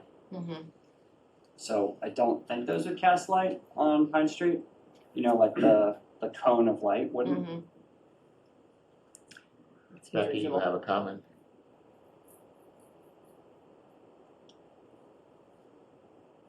You're muted. Thank you, Ron. I was just wondering if Chuck has any input regarding town-owned facilities and lighting, and how that's handled. That was just my thought. Thank you. So certainly on other parcels, we have lighting. I don't think we have the typical town standard, so I think the dark sky compliant and, our streetlights and whatnot are on, the astro clock, so we can turn them off at certain times, or, they come on only when it's dark out, not day burning, but. LEDs, you can dim them quite a bit as well, so that might be something to consider. So, yeah, we can certainly give you kind of our specs, but I wouldn't anticipate that we'd have any issues kind of meeting them. Yeah, I don't have issue with that. And Ron, if I may? Yes. I just wanted to say, thank you, Nate, and I'm sorry I didn't mean to be excluding you, because I know you both, have extensive degrees and experience and all this, so sorry, I should have said both of you. Thank you. You just can't see Nate. He's back there. There he is. Okay, so if there are no more comments, I'd like to move to close the public hearing and then have Betsy write a decision that we can look at in our packets for next meeting. Okay, well, in that case, if, I would suggest not closing the public hearing, continuing it. Well, closing the public part of the public hearing and continuing The deliberation. Okay. Well, okay, Whatever you think is the. okay. I We've done this- generally, we've done this before where if you have somebody from Bike and Parking wanting to participate at the next meeting, Okay, and you've closed the public hearing, then, and we're reviewing a draft decision that also may include them, then it's kind of, they don't have the ability to comment. okay, but we're writing it. But so I'm gonna write a decision, you're gonna continue the public hearing to the Right. next meeting, and then you can vote it. In the meantime, you're gonna get Bike and Penn's Alpine on Yep. this? I am. And the next meeting is June 12th. Or we have a public hearing on the 6th, but It'll be the regular meeting, June 12th, unless we're doing two public hearings on well, section. so why don't we do it at 6:30? Continue it to 6:40. Let's continue it to 6:40. 6:45. June 12th? Yeah, motion to continue the public hearing to June 12th at 6:45. So moved. Second. Any discussion? Oh, he's got a quick, the applicant has a Oh, question. sorry. He's wanting Yeah. us- I have two things, just based on the comments you're putting in for the draft decision. One is related to what you said about having woodland between A and B. I don't think that's a good idea because it's all gonna be gravel driveway and there's not gonna be much root space in there. And also, we were expecting to have that open originally, just for operational line of sights. And also bringing trucks in to bring the leaves in. So I think it's better to leave that as like the urban curve you mentioned. So that, the other thing is, I just want to talk about the water supply question, because it seems to be a big question in town. And like, we worked with a consultant, and like, we've been testing for PFAS for 3 years, and it's like fairly consistent. And as you know, PFAS is everywhere. But so you would need to dump about 4 times the amount of compost that we're gonna produce at this site each year. So we'll produce about 10,000 yards per year. You would have to dump about 30 to 40,000 into Gravelly Pond all at once to bring you guys up to 20 PPT threshold. So it's like, the scales are way wrong of like why it's not a threat. So I'll just point that. Aside from the compost, I didn't know you were gonna say that, but, so just to clarify anything that was just said, this is a landfill, that is already in the water supply. So that's not up for debate, and it has no impact on what Andrew's planning to do on top of the landfill. The hydrogeologic study that we have in hand for that area shows that the landfill itself does not flow to Gravelly Pond. The groundwater does not flow to Gravelly Pond. So it's not really a consideration that we're worried about for the immediate future, in terms of what is already existing at the landfill or what is gonna be there in the future. And then all the surface water, as we discussed earlier, gets collected at the stormwater and then sent to the opposite way of Gravelly Pond. So that was all by design, thinking about the water supply and being thoughtful of any other considerations that might be there or in the future. So we have taken quite a deep look at this, and I'm confident to present the project as is. Yeah, and I just wanted to bring that up because there's a lot of, like, I think misinformation in town from this Boston Globe article from last year about a compost facility that was landfilling paper sludge, which is not anywhere near what we're doing, and that's illegal. So, just wanted to bring that up. So, are we willing to withdraw that, Could I modify it? Yeah. The first one, that's about the wooded buffer. Right. Could I modify that to say that granite curb can be acceptable between A and B? We're attempting to eliminate or neck down curb cut B, and that we would want to take a look at thickening the wooded buffer between B and C to make it more of a visual screening, because at least if it's truly, ideally 20 feet, but as thick as you can make it, that I think would help, again, bring the whole thing to a more do reasonable we wanna, visual do we impact. wanna specify granite as the curb? I mean, it could be bituminous. No, granite as the curb, I think, is if you want a durable yard, it's gonna be granite. Sarah? This is a question about, are there, I presume there are restrictions in the town's agreement with Black Earth about what materials can be composted.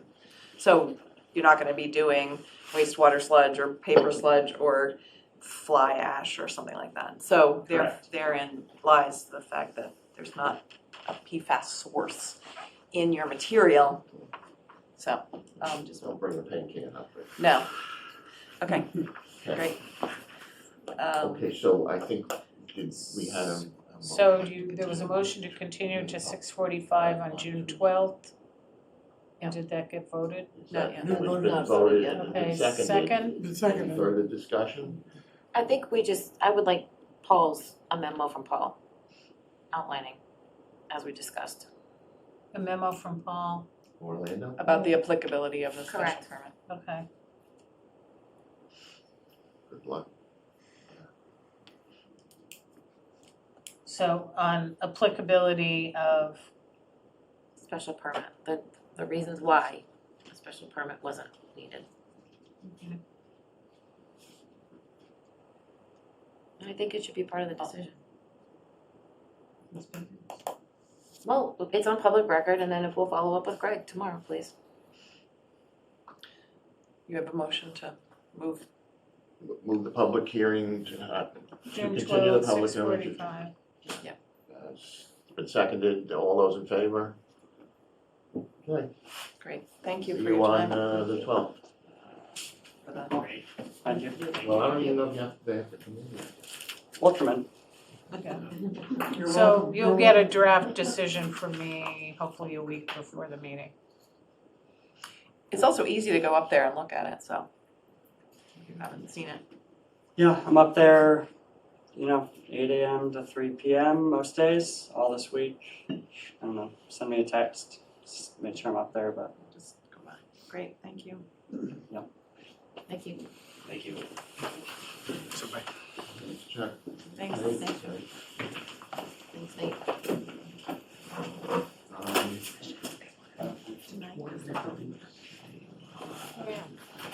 So before we go to the, rules and regs public hearing, that's it. I want to introduce Faye Dingle, who is working with me. She is going to be a junior at McAllister College, and she's an economics major. And I'm giving her data, and she is crunching it into memos for the MBTA zoning task force. So we are getting information from various department heads, and most recently, a lot of data from the assessor on all kinds of units and nonconformity, and she's been analyzing nonconforming lots. There's just a lot to look at, so anyhow. You're Great. welcome. Welcome, Faye. Thank you. So, I have a question, Ron. Yes. Analyzing what and how, do you have criteria? Well, if you read my memo, I have MBTA community multifamily zoning districts. So the data includes school department data. We're waiting for projections, data on acreage and lot sizes per zoning district, data on housing units, including duplex and multifamily per district, conservation land per zoning. So specifically, you said non-conforming. That's what, Pardon? you said non-conforming. Yep, she's looking at that too. That's what I was asking. How is she, what, Well, we're looking at lot sizes, and we're looking at predominantly lot sizes, but then we'll also get digging into whether a building is non-conforming. So I guess just, I would like to preface, that's our list so far. the data should be for the planning board, right? The subsection is for the task force. This should be for the planning board. Okay, that's fine. Thank you. Well, I think the task force would, Yeah, I think the Some of task force is the primary Everybody will get it. audience. Everybody will get it. Yep. It'll be publicly available. this is in the hands of the task force, this MBTA communities. They're the ones that are gonna recommend to us. We're not gonna be getting into the weeds here, the task force will be. We should be getting the information alongside of the task We force. can get the information, but We're the zoning people. We should be seeing what's being, they've set up a I special understand task force exactly, to yes. do that. So that's where it's if going. we're to be setting some criteria and giving some input, we're gonna be the ones approving and sending it to town meeting. We should be regularly updated, and we should have the information hand on hand, and we should I be will be discussing it. Updating On a you regular basis, regularly, that's on a all. regular basis. As long as people read staff memos, I'll be updating you. Okay, let's move on to the opening the, I'd like to open the continued public hearing on adoption of rules and regulations, Mass General Law 40A. Section 9, Chapter 41, Sections 81A and 81B in accordance with Manchester by the Sea zoning bylaw. Public hearing notice has been duly noticed and advertised in the Cricket on March 23rd and 30th. The board will consider rules and regulations, So, adoption of rules and regulations. So before we start on this, I have a comment. It seems like we're going in two directions. We have a subcommittee, and then we have the town planner who worked diligently to produce rules and regulations. So I'm trying to figure out why we can't work together on this. What's the problem here? We've been trying to do this for years. What's the issue? I thought Betsy was gonna be part of the subcommittee and invited to these meetings, and there seems to be a disconnect. Now we've got two sets of regulations. So it seems that we're back at square one. What's the board gonna do? May I make a suggestion that, to answer your question, that I know that the subcommittee met, can we get just a quick overview of what was discussed? I know there was a document sent out this afternoon, Yes, I got it. so, So I think there's a confusion what happens in the meetings and then what happens outside of the meetings. I mean, So- we decided in the last meeting that we would meet and go through the corrections that Mary had and try and incorporate them into a document. We did meet and we came up with a table of contents, but there was no communication back and forth that you wanted, and then I read the agenda and it said a report, so Well, just what's, the report is, what's been going on. I'd like to know. I'd like to know Well, I what the feel like subcommittee's done. we do just updates. I mean, that just was like a. Can, can we be transparent here and find out what it is? Oh, absolutely, and we just did what we were asked to do at the last meeting. We met and we tried to incorporate it. When Chris and I, Mary, met years ago, it was very difficult. We tried to pluck pieces from here that we liked here and to try and combine them into one document. When you go through the document that Betsy has done, the references don't match. It does look like it was compiled. So what we had talked about a few weeks ago when we reorganized was picking one and going through it and make sure it met Manchester's needs, because we've had issues come up and we want these rules and regulations. When you say picking one, you mean picking a town? So just picking a town to use as a model, because we tried to do was combine, 6 towns, and it just becomes a jumbled mess. It says, repeated yourself here, it didn't make sense here, it didn't reference. So what we had decided to do a few months ago was pick a town, and we thought that Harvard was a great one. It wasn't wordy, it did what it needed to do, and then Betsy came up with this. So we met again last week and tried to incorporate everything, and there was a lot of good suggestions that Betsy had in it, but we think the subcommittee thought it was just a little too wordy, and we don't need all the language for the law. We need references to the law. We can cut down on a lot of paper. People, everything is electronic. You can do a hyperlink right to it. If the law changes, you find it, and we don't need to go back and have a public hearing. So we just thought Betsy's did have a lot of good things. We did appreciate a lot of them, but we thought it was a little too wordy, and we kind of were just trying to get back to where we were starting from. Sarah? so there is a document that I just received this afternoon, and I don't know. I sent it to Ron, what Mary and I worked in the subcommittee. And I Chris forwarded- wasn't there. I forwarded So I'm to- looking at it and it has track changes, and the only track change, I know you've been quite adamant that there be track change. The only track change I see in the document, and I don't know what the base document was it Betsy's document, I presume? So I don't know why there was track changes, because we Well, went back to the. Well, the only thing I see that is, there's no track changes, and I see, maybe it's a hyperlink to Town of Manchester website. That's the only, I guess that's a hyperlink, not a track change. So the question is, what is this document, and how does it depart from what Betsy has put forward? Because we are in a public hearing for the drafts that we had, and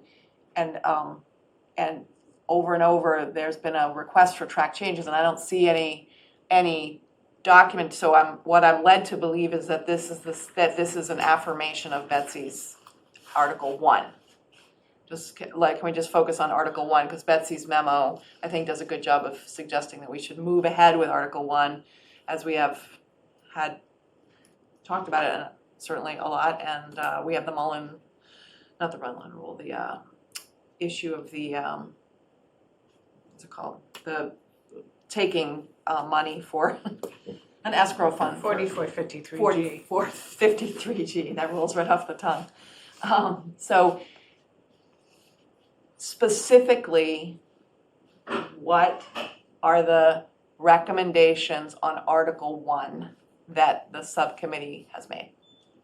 Because I'd like to hear them, so that we can make sure we, So the subcommittee still feels that the Harvard document is not wordy and that we did Article 1 to what we feel Manchester's needs. We feel that the document that Betsy came up with is too wordy in its whole. So Mary and I were the subcommittee last week, no one else was there. So we took Mary's changes and stuck with the Harvard one. We feel like the one that's in front of us is too long, it's almost twice as many words as needed. We don't need that many words. If people are coming to this, new members, the public, it doesn't need to be this verbose. so can That's I the just recommendation. clarify that there is, if you Go ahead. don't mind. So there's a new document with no track changes that came today at, It's not a new document, Mary and Chris but and a I, new to me since I have been on the board. I didn't send it to you. There is, just can you clarify for me that the subcommittee met and produced a new document Correct. that Ron received today at some time? That wasn't, So it was not posted to the website, and there's no track changes. There's Just no- so I'm clear, because this has been the drumbeat of the criticism, and so now we have two Wait, versions of a very simple document.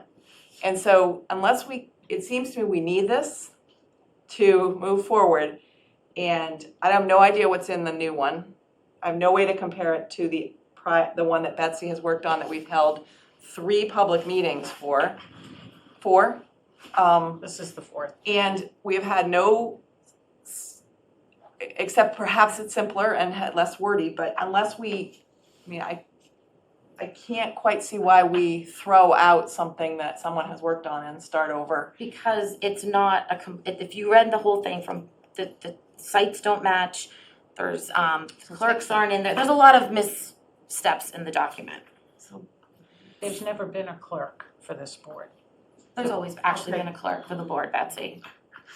There always has been. So I don't understand where we're going with this, but. The point is, we've been talking about this for years. This document that Betsy created wasn't the same direction. I agree that people say that they want this. You received this document, I sent it to Ron distributed it. I did not receive a copy from Ron. Well, I sent it to Chris, who was on the subcommittee, I sent it to the vice chair, and I sent it to the town planner, who started this thing. I mean, The that's town what I planner did. didn't start this thing. The subcommittee started this 3 years ago, right? So let's just clarify. What did the subcommittee produce 3 years ago? Ron, we've been working on it. We were told to pause until the recodification was done, right? So we picked it up and then the town planner started to work on something else. So is it the job of the planning board, people that have been here for 7 years to determine what we think is in the best interest of the town? Or a document that doesn't really, it's very verbose and it's not easy to read? We were taking the comments that were going to take a very long time in a public hearing, and we talked about them. So you chose to share the document. It wasn't intended to be a track change document. It was intended to be a document that we've been working on for a while. That's it, in a subcommittee. So what was the intent of the document? Was the board supposed to see it? You asked me for a report and I shared you what we worked on. That was it, Ron. This was news to me in the agenda. I'm not So sure. no disrespect to the subcommittee, but we do have a professional town planner on writing these rules and regulations. And I think we should really support what she's written and try to tweak that. That would be my input on this. I don't know if the subcommittee feels differently, but Can I try a different take? Specifically, without just worrying about typos and verboseness, content-wise.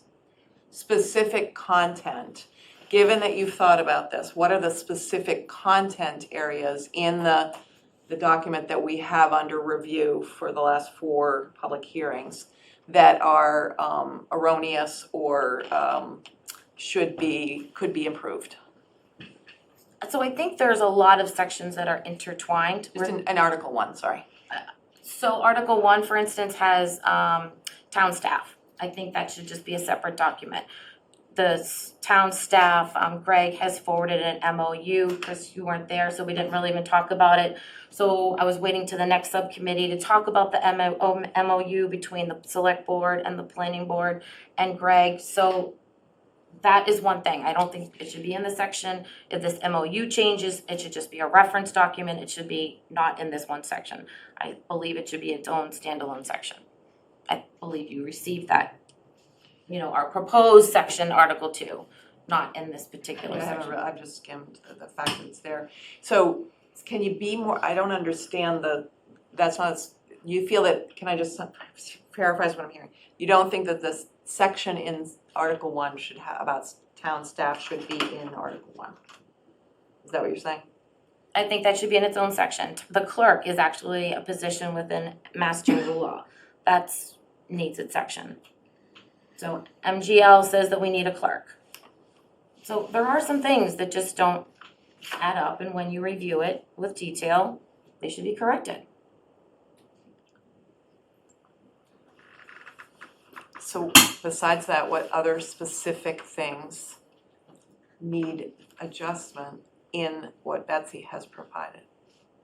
Rather than what are the specific things that we should, so your proposal is that we should remove? Betsy has a lot of emotion in it, in my opinion. It doesn't state the facts. The rules and regulations should just be, this is what it is. When you look at we've looked at probably dozens of them. They're just lines. We have paragraphs. We just need, this is what you should do and this is where to find it. We don't need to say, we don't need to tell a story in this. I mean, people should be able to go to this document and quickly and easily find the information. I just feel this document is a little too, you've got to word through it. It's a lot of emotion and, what ifs. I don't. So the board set a subcommittee to kind of take this off of the main board. Is it possible that the subcommittee and the town planner could work together on a single document and get it done, Mary and I were there. So I don't know. We will, yes, it's just, we were planning on meeting on Thursday. This coming Thursday? Today's Monday. No, maybe. Yes, Thursday. Yes. Can you do Thursday? Is that something you could do? I'm here on Thursday. That's something, go ahead. I have not heard specific criticisms of the content of the document that Betsy's working on. So I was prepared tonight to follow her recommendation for Article 1 and move to adopt it. And then similarly with site plan and special permit, which I think may need some, a little bit of additional tweaking, but at least Article 1. So I'm happy to have the subgroup dig into it, but I would like to ask that they take Betsy's document and by the Thursday before the next meeting, provide a track changes version of Article 1 with the specific changes that they recommend that are content. And then we, at the next meeting, that we adopt Article 1 either in its current form or with the proposed changes that the committee spends the time to go through. But to me, I haven't heard a specific, with the exception of taking the staff section out.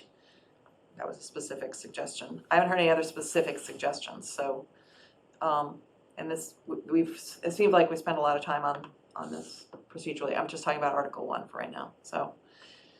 If the subcommittee is gonna meet on Thursday and wants to do that, but we've been, I guess we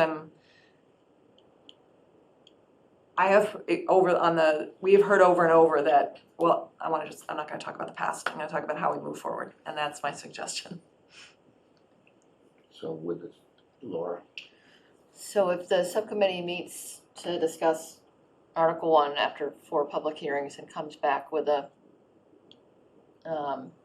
consolidated document that we could review and vote on, can we sidebar that to the subcommittee and the town planner, the pledge that they're all gonna work together, and then can we get on to Article 12? I'm concerned about site plan review and getting that done before the CST review. So I'd like to not have what happened, I'd like to suggest that Article 1 can be looked at with the subcommittee, but that it not slow down site plan review and some of these other critical substantive, because I think Article 1 is important, but it's also kind of process stuff, I agree. and we need to get to the substance. Yeah, good. Chris? So in terms of Article 12 or Section 12, Are we talking about the regs, because we're in the public hearing on the regs, Yeah. but So, not the I zoning? mean, we will be talking about I 12. guess we just want to point out that there may not be a town meeting Yeah, I want to speak to that. in June. I think we're okay. So the reason this might be important is I still think we could draft some rules and regulations about site plan review in the interim, so that at least we'd have some guidance. And that Betsy has proposed some in her, in this. It seems to me that's the important content that we should. I mean, it is clear that cell signaling does have to get a site plan review, just the way Yeah, the compost did. So now we just need to set up that regulations. is a priority. Mhm. All right, so I think we're in agreement that four of you will meet and come back with something on Article 1 at least. Sounds good. And if we can get, but I'd like to, Go ahead. I really think we start with what Betsy has done. We've all reviewed it and given comments to her, so. And those have been incorporated. I think we can work on site plan review on Thursday Yeah, too. I great. don't think there's any reason why not. And let's, great, Great.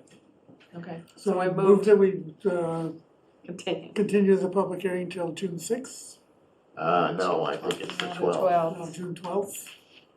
12th at, what, 8 o'clock? Or how long is this? So wait a minute. 6:45 for the other one. So 7:45, 8 o'clock. Well, the composting We'll take 10 minutes. decision won't take that long. Okay, 7:30. 7:15, whatever. Yeah, 7:15. 7:30 latest. You could always go later, so we can go 7:15. Right. Move to continue to So 7:15. 15, Yeah. on the 12th of June. Is there a second? All those in favor? Any Aye. discussion? Okay.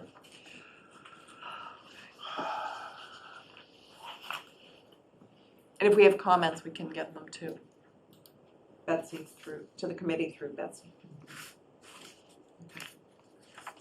So, MBTA communities,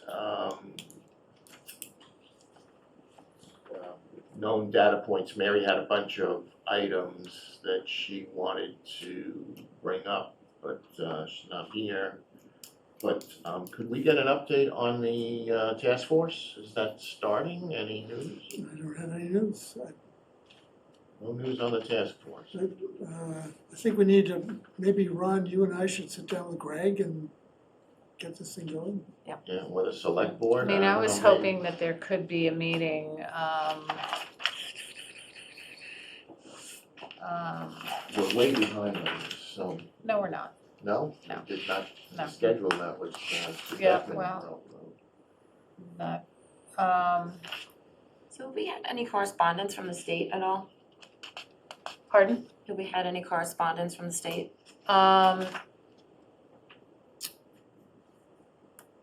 There was a question on our submission that was clarified. That's about it. They wanted to know when the planning board was gonna hold a public hearing on the zoning changes. And I had specified in the submission that throughout potentially the fall and early spring, we would be having, or spring into fall, we'd be having public hearings. So, And then I think I read that the task force was gonna take the summer off. Is that still the plan? Haven't heard Who that. heard that? I No, haven't heard that. said that. It was in one of the documents. What's up? I wouldn't think so. I would think they gotta hit the ground running. I'm just making sure. Way behind, I think. so I was thinking either Give it a set of meetings. June 1st or June 8th for first meeting, Well, The task force? yeah.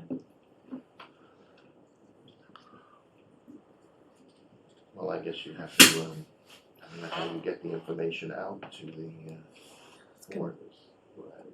Well, I was supposed to meet with Tiffany today, but she had kind of a family emergency, so I'm meeting with her on Thursday to talk about the planning board website and also the task force Task force will website. have its separate website. Yeah.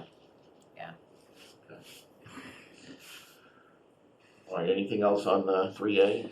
I do have one thing. Yes, Sarah. And that is, given that the task force and the is a challenging topic, and there's a lot of eyes on it, I would suggest that the task force members all have town emails. Including the at-large. It's a great Yep. idea.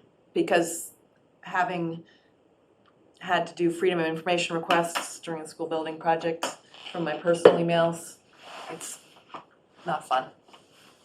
Good thought. Could you run that up? Mhm. Anything else, It also it keeps a real delineation. Laura? If the first meeting, so the interviews and the selection of the at-large members just happened, so it seems like we're on track as far as that schedule. Maybe one of the early things they do, just a suggestion, is to have there's a get organized meeting, but also how about a coffee, like meet the 40A task force and invite kind of an open house. Bring your knives. Bring your box of chocolates, and it could be on Zoom, or it could be at the high school, or, I just think it's nice to put a name with a face and people know Community who's on center, maybe? the, Good idea. Saturday task morning force. or something? I'll leave it to you experts in organizing how you want to do it, but just a suggestion, since one of the first meetings will probably be about process and how we're gonna run, and Okay, good idea. Okay, anything else? That's all I know. Anything else? Francis, Christine, nobody? Proposed warrant articles, discussion, next steps. So, most of us went to a, meeting with town council, was it Monday? So, Sarah, did you wanna give a summary of what's going on, or Betsy? And that's back to town, you're meeting with town council tomorrow on Yeah. this? So it seems like there are three categories of things that we want to take up at a town meeting as soon as we can. One is section 12, because it includes site plan and special permit and Dover amendment in particular, and accommodations, those sections which we don't currently have. And it then solves a bunch of the administrative issues. So that's the first issue. The second issues are actual just typos.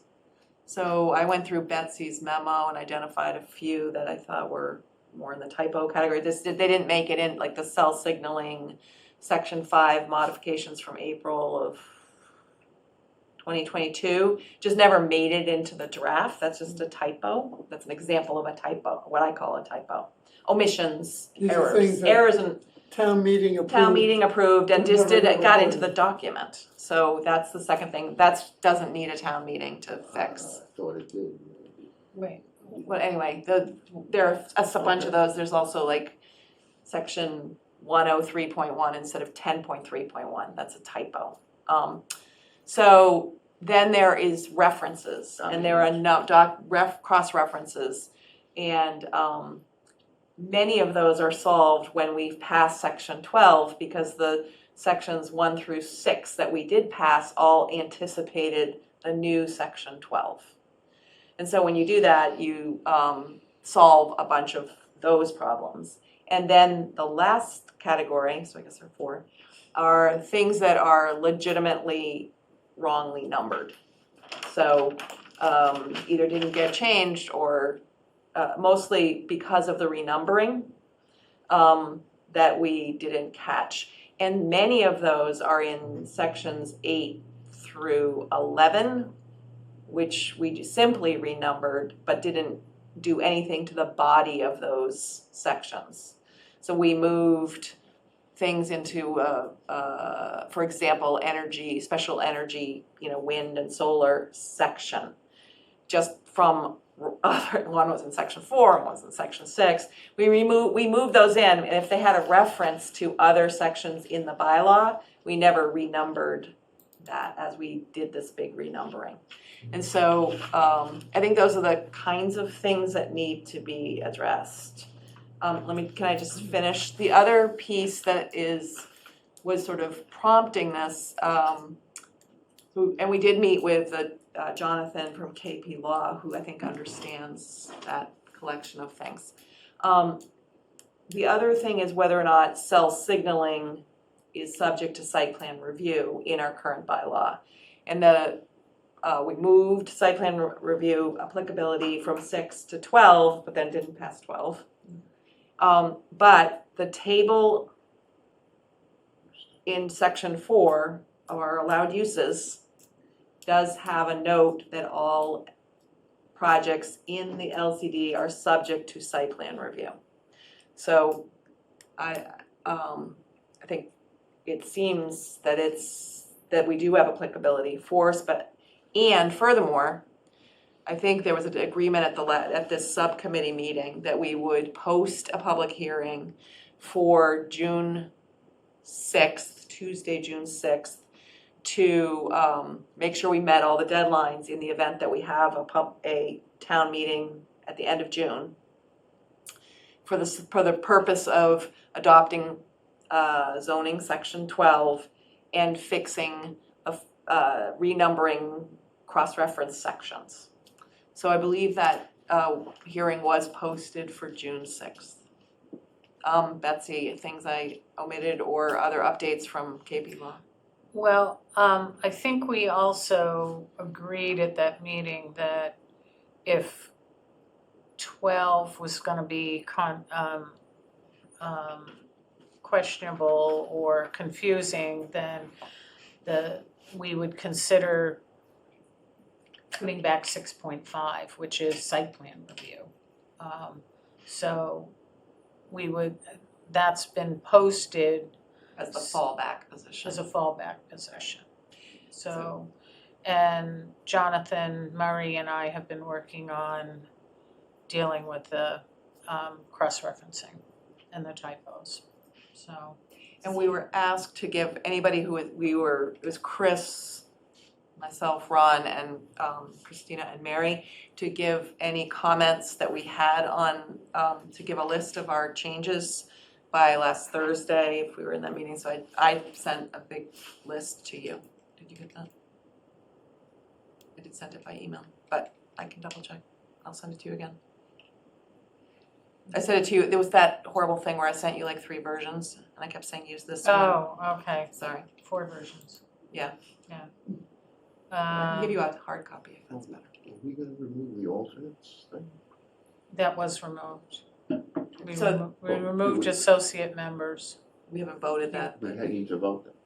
Yes, Right, that was that's the- why you're that- having a hearing. Right, so the other part of it was the feeling of the 5 of us who met is that let's take out the controversial associate members, whether they're controversial a little bit in there, and then who appoints them, and let's take that off the table. So I don't think we voted that, but that was the feeling of the 5 of us that met. So we could vote that tonight. Miss anything, So Laura. Laura? Yeah, just trying to understand the 1 through 4.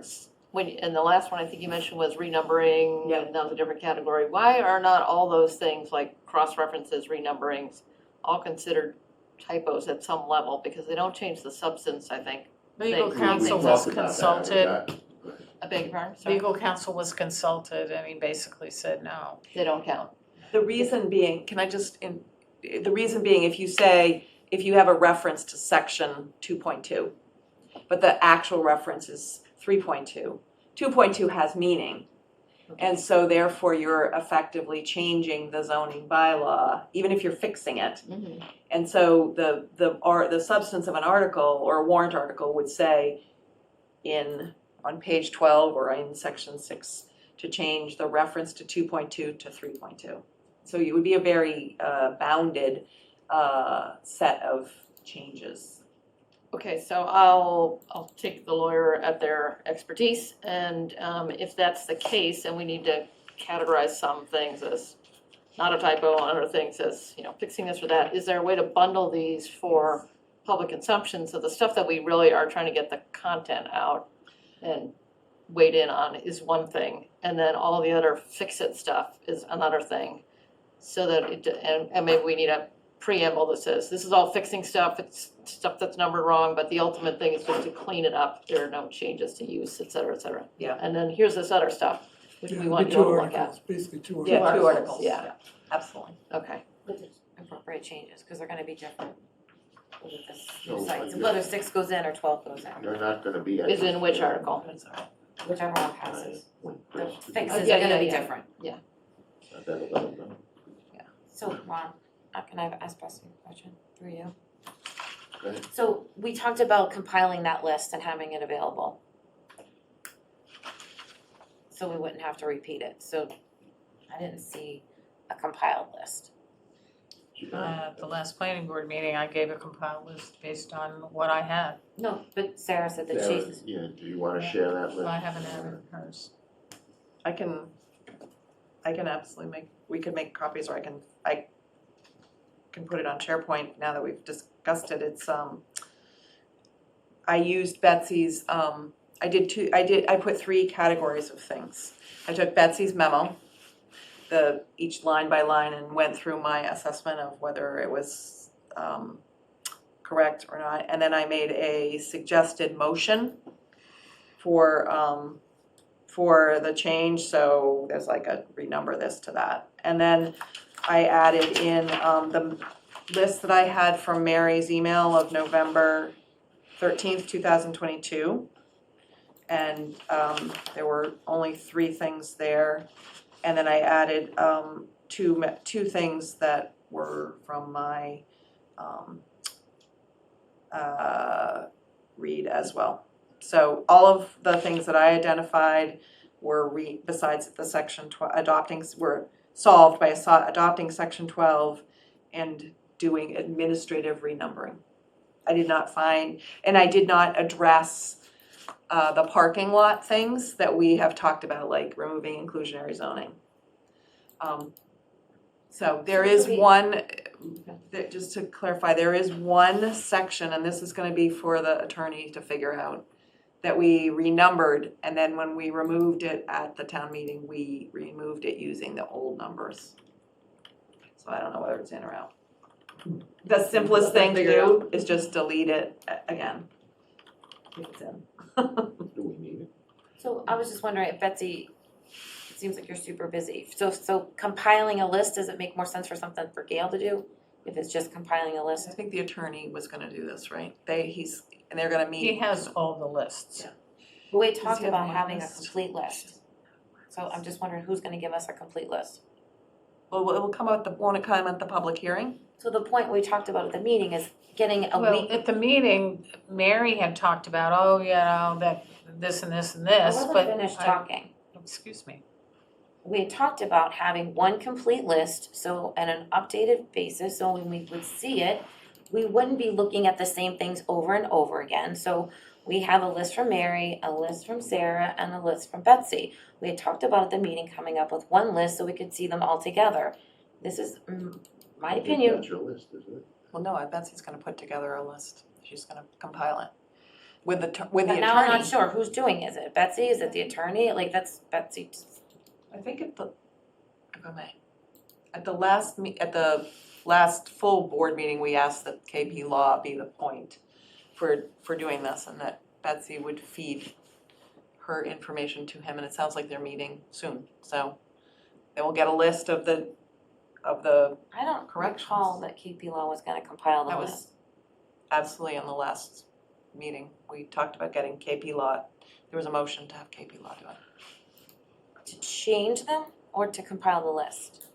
So I think the thing is, where are we gonna have this document that we can check off at the end to make sure it got done? Because this is the problem. We had track changes, we had some track changes, but we had no list of what we needed to change. So we talked about having two things, a list and then the track changes.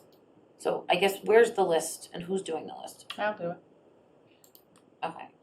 And then tomorrow, so was there a memo that we got feedback for the changes? I think that's No? the next step.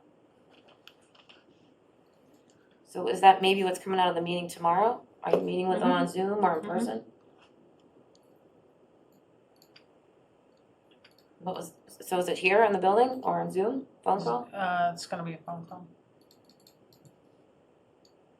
Do you think we should all be part of it? No, No, I don't want to be let part of Betsy it. and KP Law do it and come up with a list of, I mean, we're talking about things like, just to give you a sense, replace the references was about section 7 point, this is my list, the attorneys need to weigh in on this. With, replace all references with section 7.5 with 12.5 or whatever it is. A motion in section 8.3.5.6, change 6.4 to 6.2. That's what I'm thinking the list is going to be. And the attorney is going to go through it and that's what my list said. Then he's gonna say, no, Sarah, you're crazy, that's not that, but that's why we gave input. And everybody was invited and remains invited to do that. So we think he's gonna give us line by line memo, this is a typo, this is, needs a motion at town meeting. That's what we're gonna do. I was expecting a shorter version before then. Like, I think we were talking about whether the previous motion that we put in there, that we could fix the typos, covered this. This is the email that I was waiting for. I think he said that it was not, that there are two things, so that, just to clarify what Christina is saying.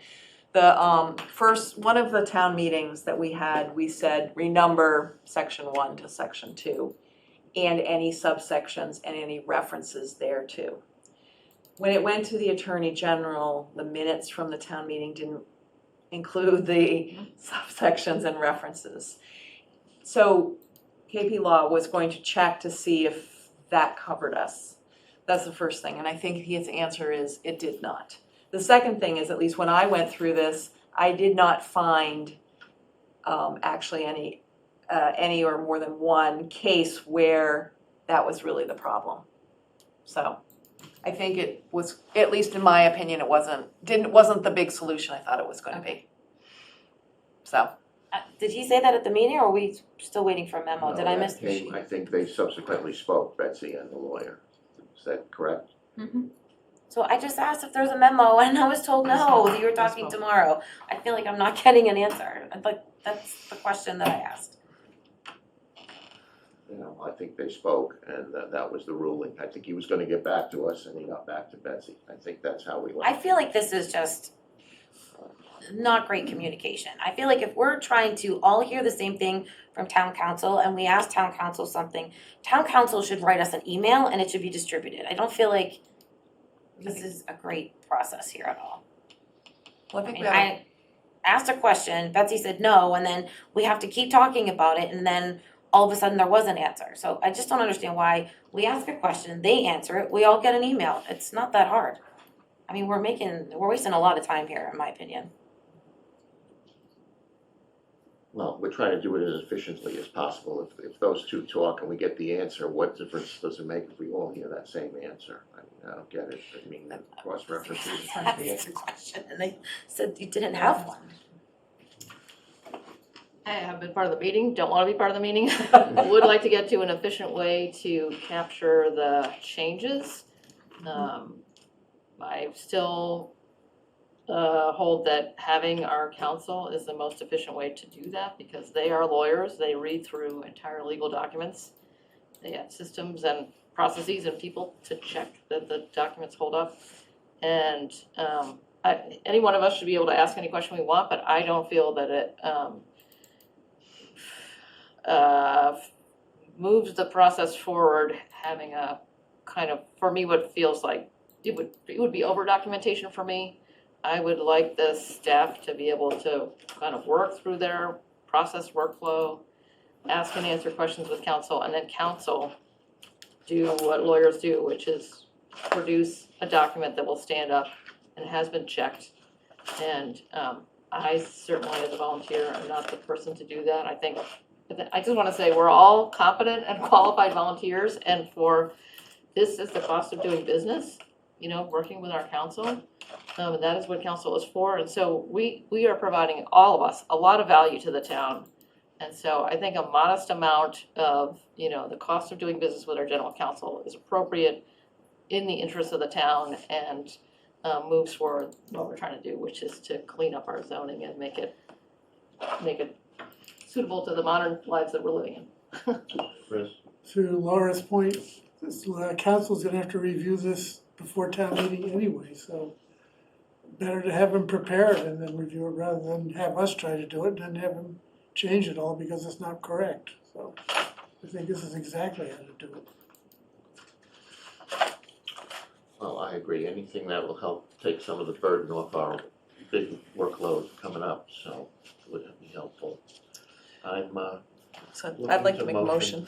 I was gonna make one, but go ahead. I'm gonna make a motion that, as we move forward to the public hearing for section 12, that we strike the provision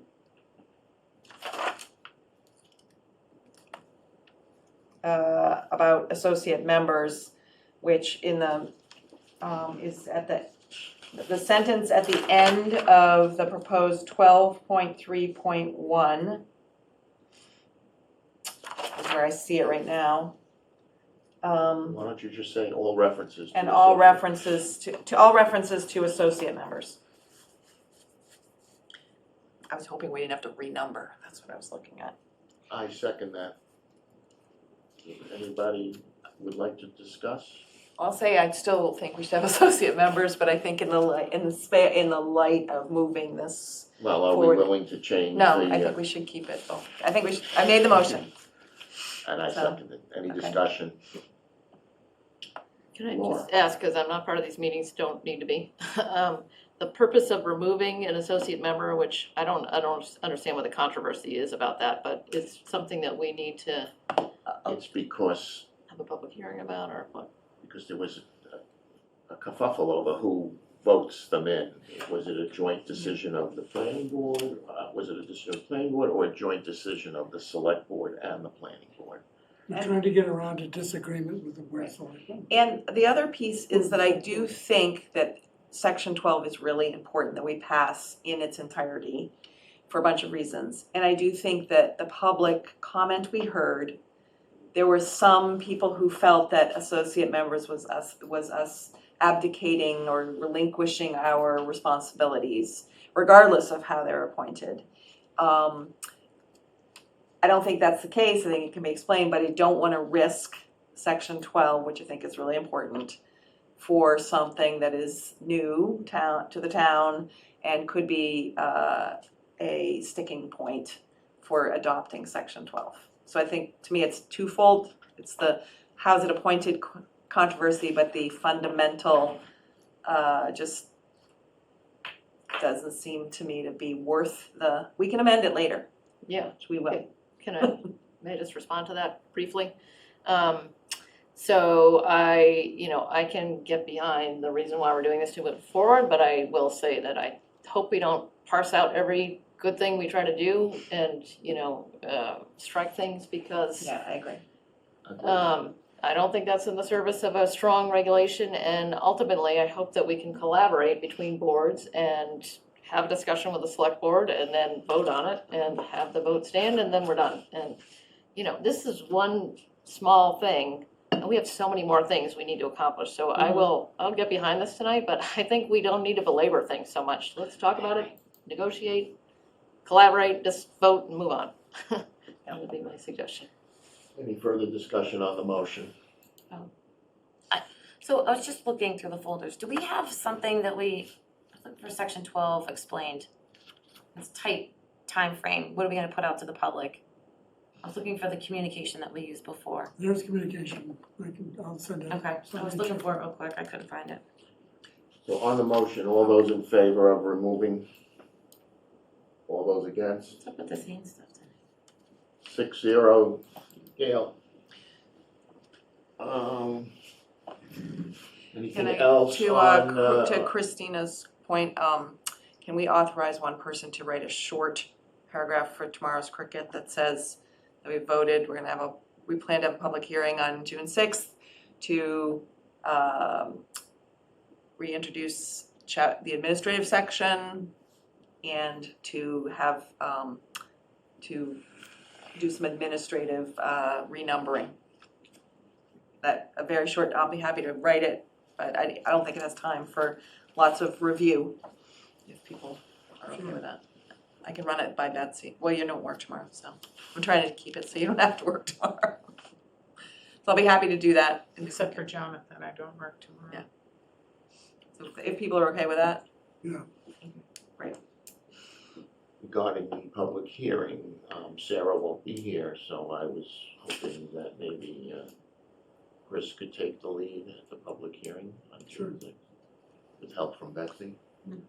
We have the Do we need- slides from previous, This means you can't vote on it too, does it not? sorry. Okay.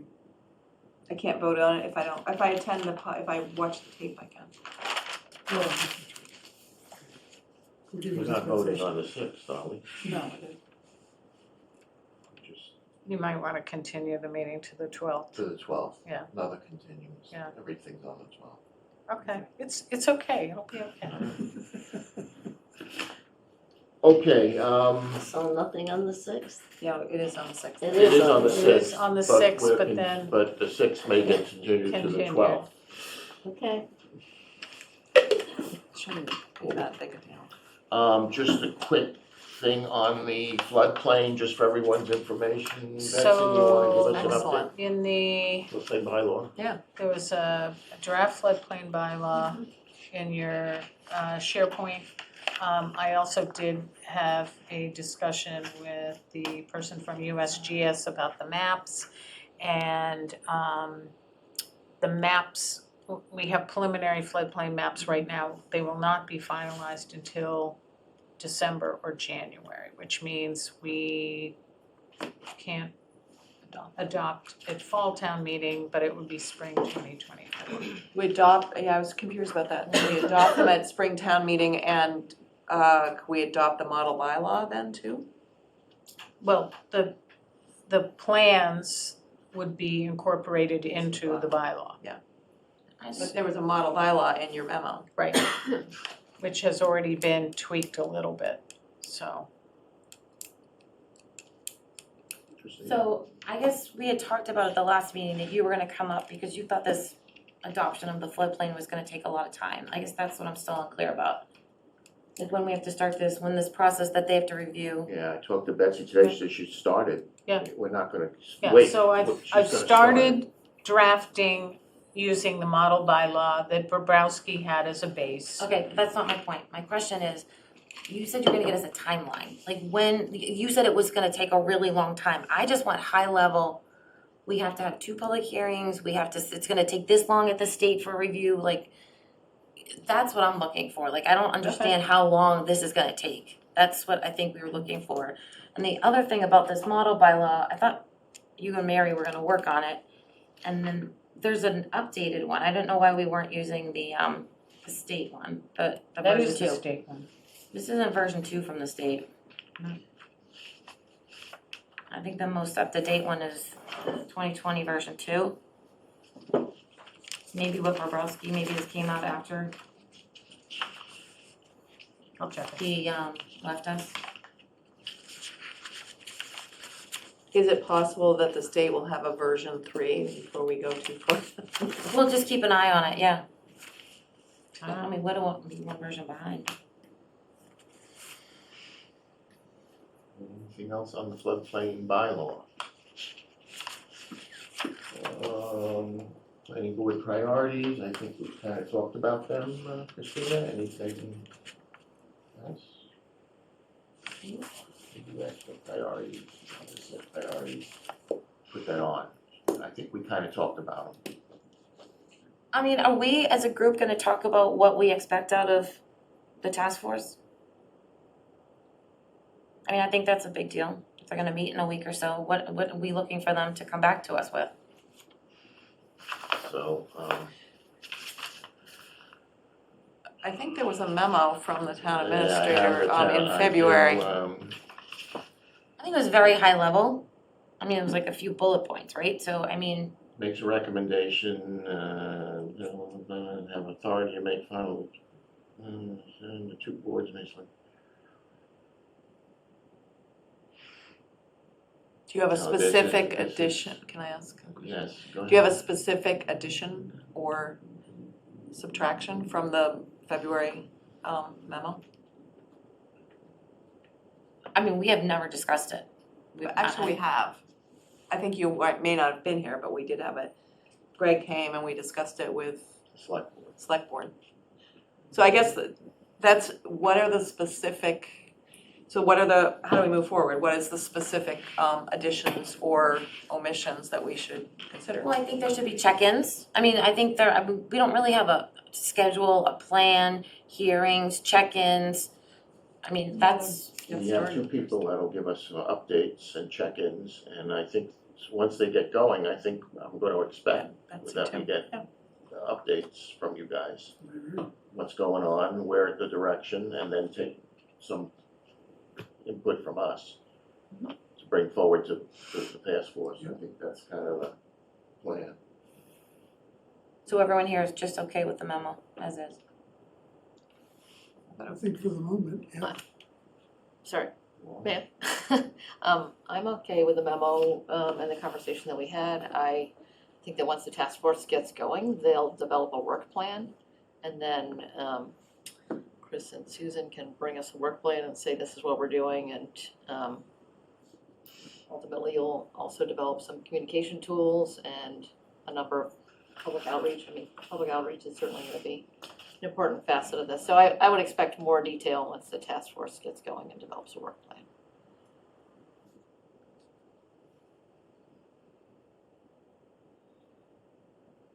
Okay.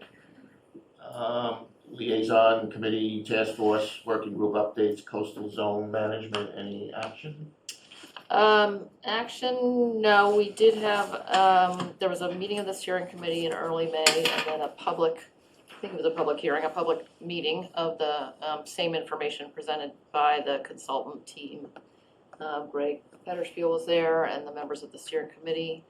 And the work is nearing completion. I sent some, the meeting notes are out, they're fairly high level, so I sent some clarifications of comments that I had provided to Greg and to the consultants, just sort of expanding on those comments, but my takeaway is this is a very high level kind of master plan document with these kind of alternate scenarios for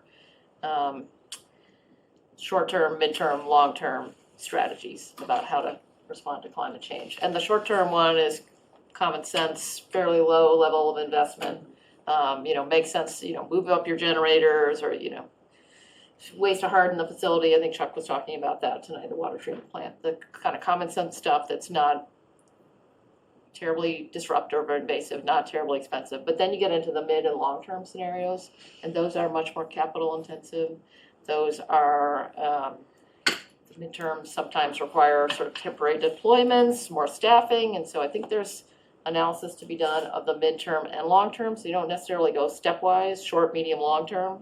You go short-term, and then you look at medium and long-term and see what is fiscally responsible, environmentally responsible, maintaining the town's character, thinking about accessibility in terms of ADA, in terms of public access to the waterfront, and really kind of digging into, does it make sense to do the midterm or look ahead to the long term?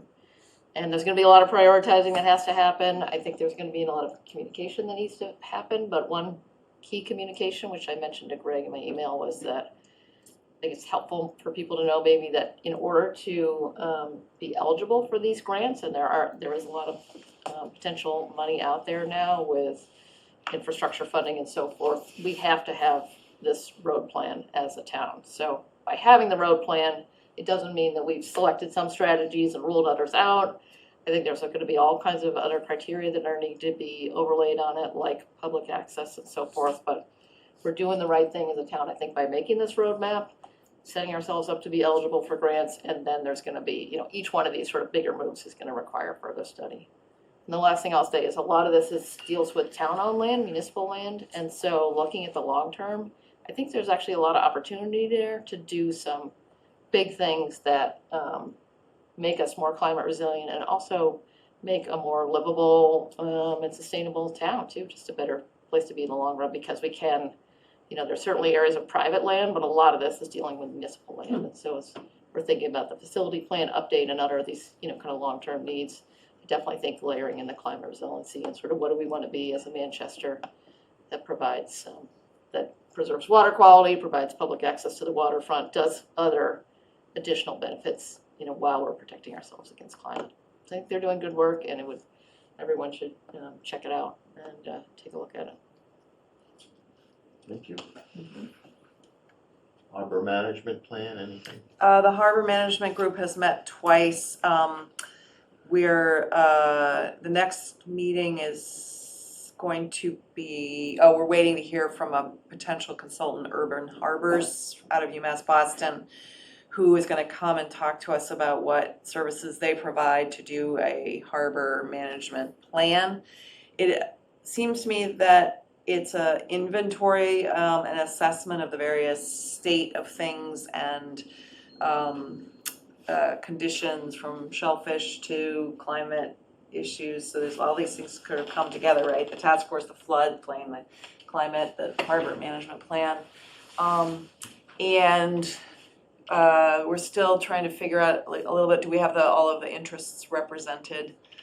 So our next meeting will be, and then from this meeting with the Urban Harbors folks, will produce, with their help, probably a scope of work and work plan to guide their ultimate proposal. Bion believes that they are sort of the folks who do this work, and we are authorized to use them without necessarily going out for a bid, which we may or may not do. We've also got a couple other names of folks, so, but they've done Paid and Aram to Ipswich to many harbors in between, so so more to come. And the last thing was that we talked a little bit about schedule, and that you really need to see the harbor in action to assess some of the traffic issues, the whole Sand Dollar Cove issue, and that they probably will not have started and really be under contract.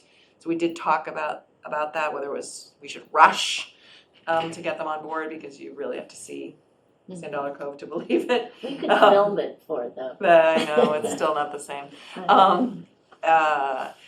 And I think the feeling was that they could do some of that next summer. I'm pushing, I'm a little worried that they'll get very far down the path without having a sense of the summer traffic issues, which I think is the things that affect us as we have potentially a future site plan review, special permit for a Chapter 91, is that adds to that traffic and emergency response and those things. So, yeah, that's right now I think we're feeling, I feel, my own opinion, and I've expressed it to the group, that the passive, non-motorized boats are not sufficiently represented, but we're gonna try to get MSA represented. Okay. And while you're thinking about those boats, paddlers too? Yeah, absolutely, yeah. So I'm very concerned about that, having seen a kid almost die, so. Not almost get that, but I watched a child go across the harbor in a very unsafe way, and 2 seconds later, a boat came through at 10 knots, so. Okay, thank you. FEMA maps, we talked about, rules and regs, we talked about, community task force, we talked about, resource task force, I put the draft minutes in the packet. They're looking to, the task force is winding down. They're going to submit to the select board a tiered water rate schedule for the, to try to get more money from the higher end users, try to cut down on the water. So stay tuned to see that. I think they're going to the select board next week on that. CPC, we have not met, so I have nothing on that. Anybody have anything else? Committee? Approval of regular minutes, April 10th, April 24th. Anybody have any comments? Move to approve both of them. I'll second. All those in favor? Approved. Other matters not, next meeting, at the beginning of the meeting, we will have an election of chair, vice chair, and liaisons. Please think about that going forward for the year. Like to have a full board present for that. Other than that, I have no other, Sarah? I have one other thing. Okay. It's a small thing, but maybe it's a Gail could, years ago when I was on the planning board and other boards, they have name tags, and as Andrew was here tonight, he said, I've met Christina, I've met Betsy, and he didn't know who we were. I have mine from planning board years ago, Probably still in there. There are a and bunch in the drawer, Yeah. Colleen, I think they're in that. So top we drawer should- there. maybe afterwards we can go see if they're there, and if Gail could help get name placards for the people who we don't have them yet. I think that would be really helpful to the public. Okay, thank you. Anything else? Otherwise, I'll take a motion to adjourn. So moved. Any discussion? All those in favor? We're adjourned. Thank you all.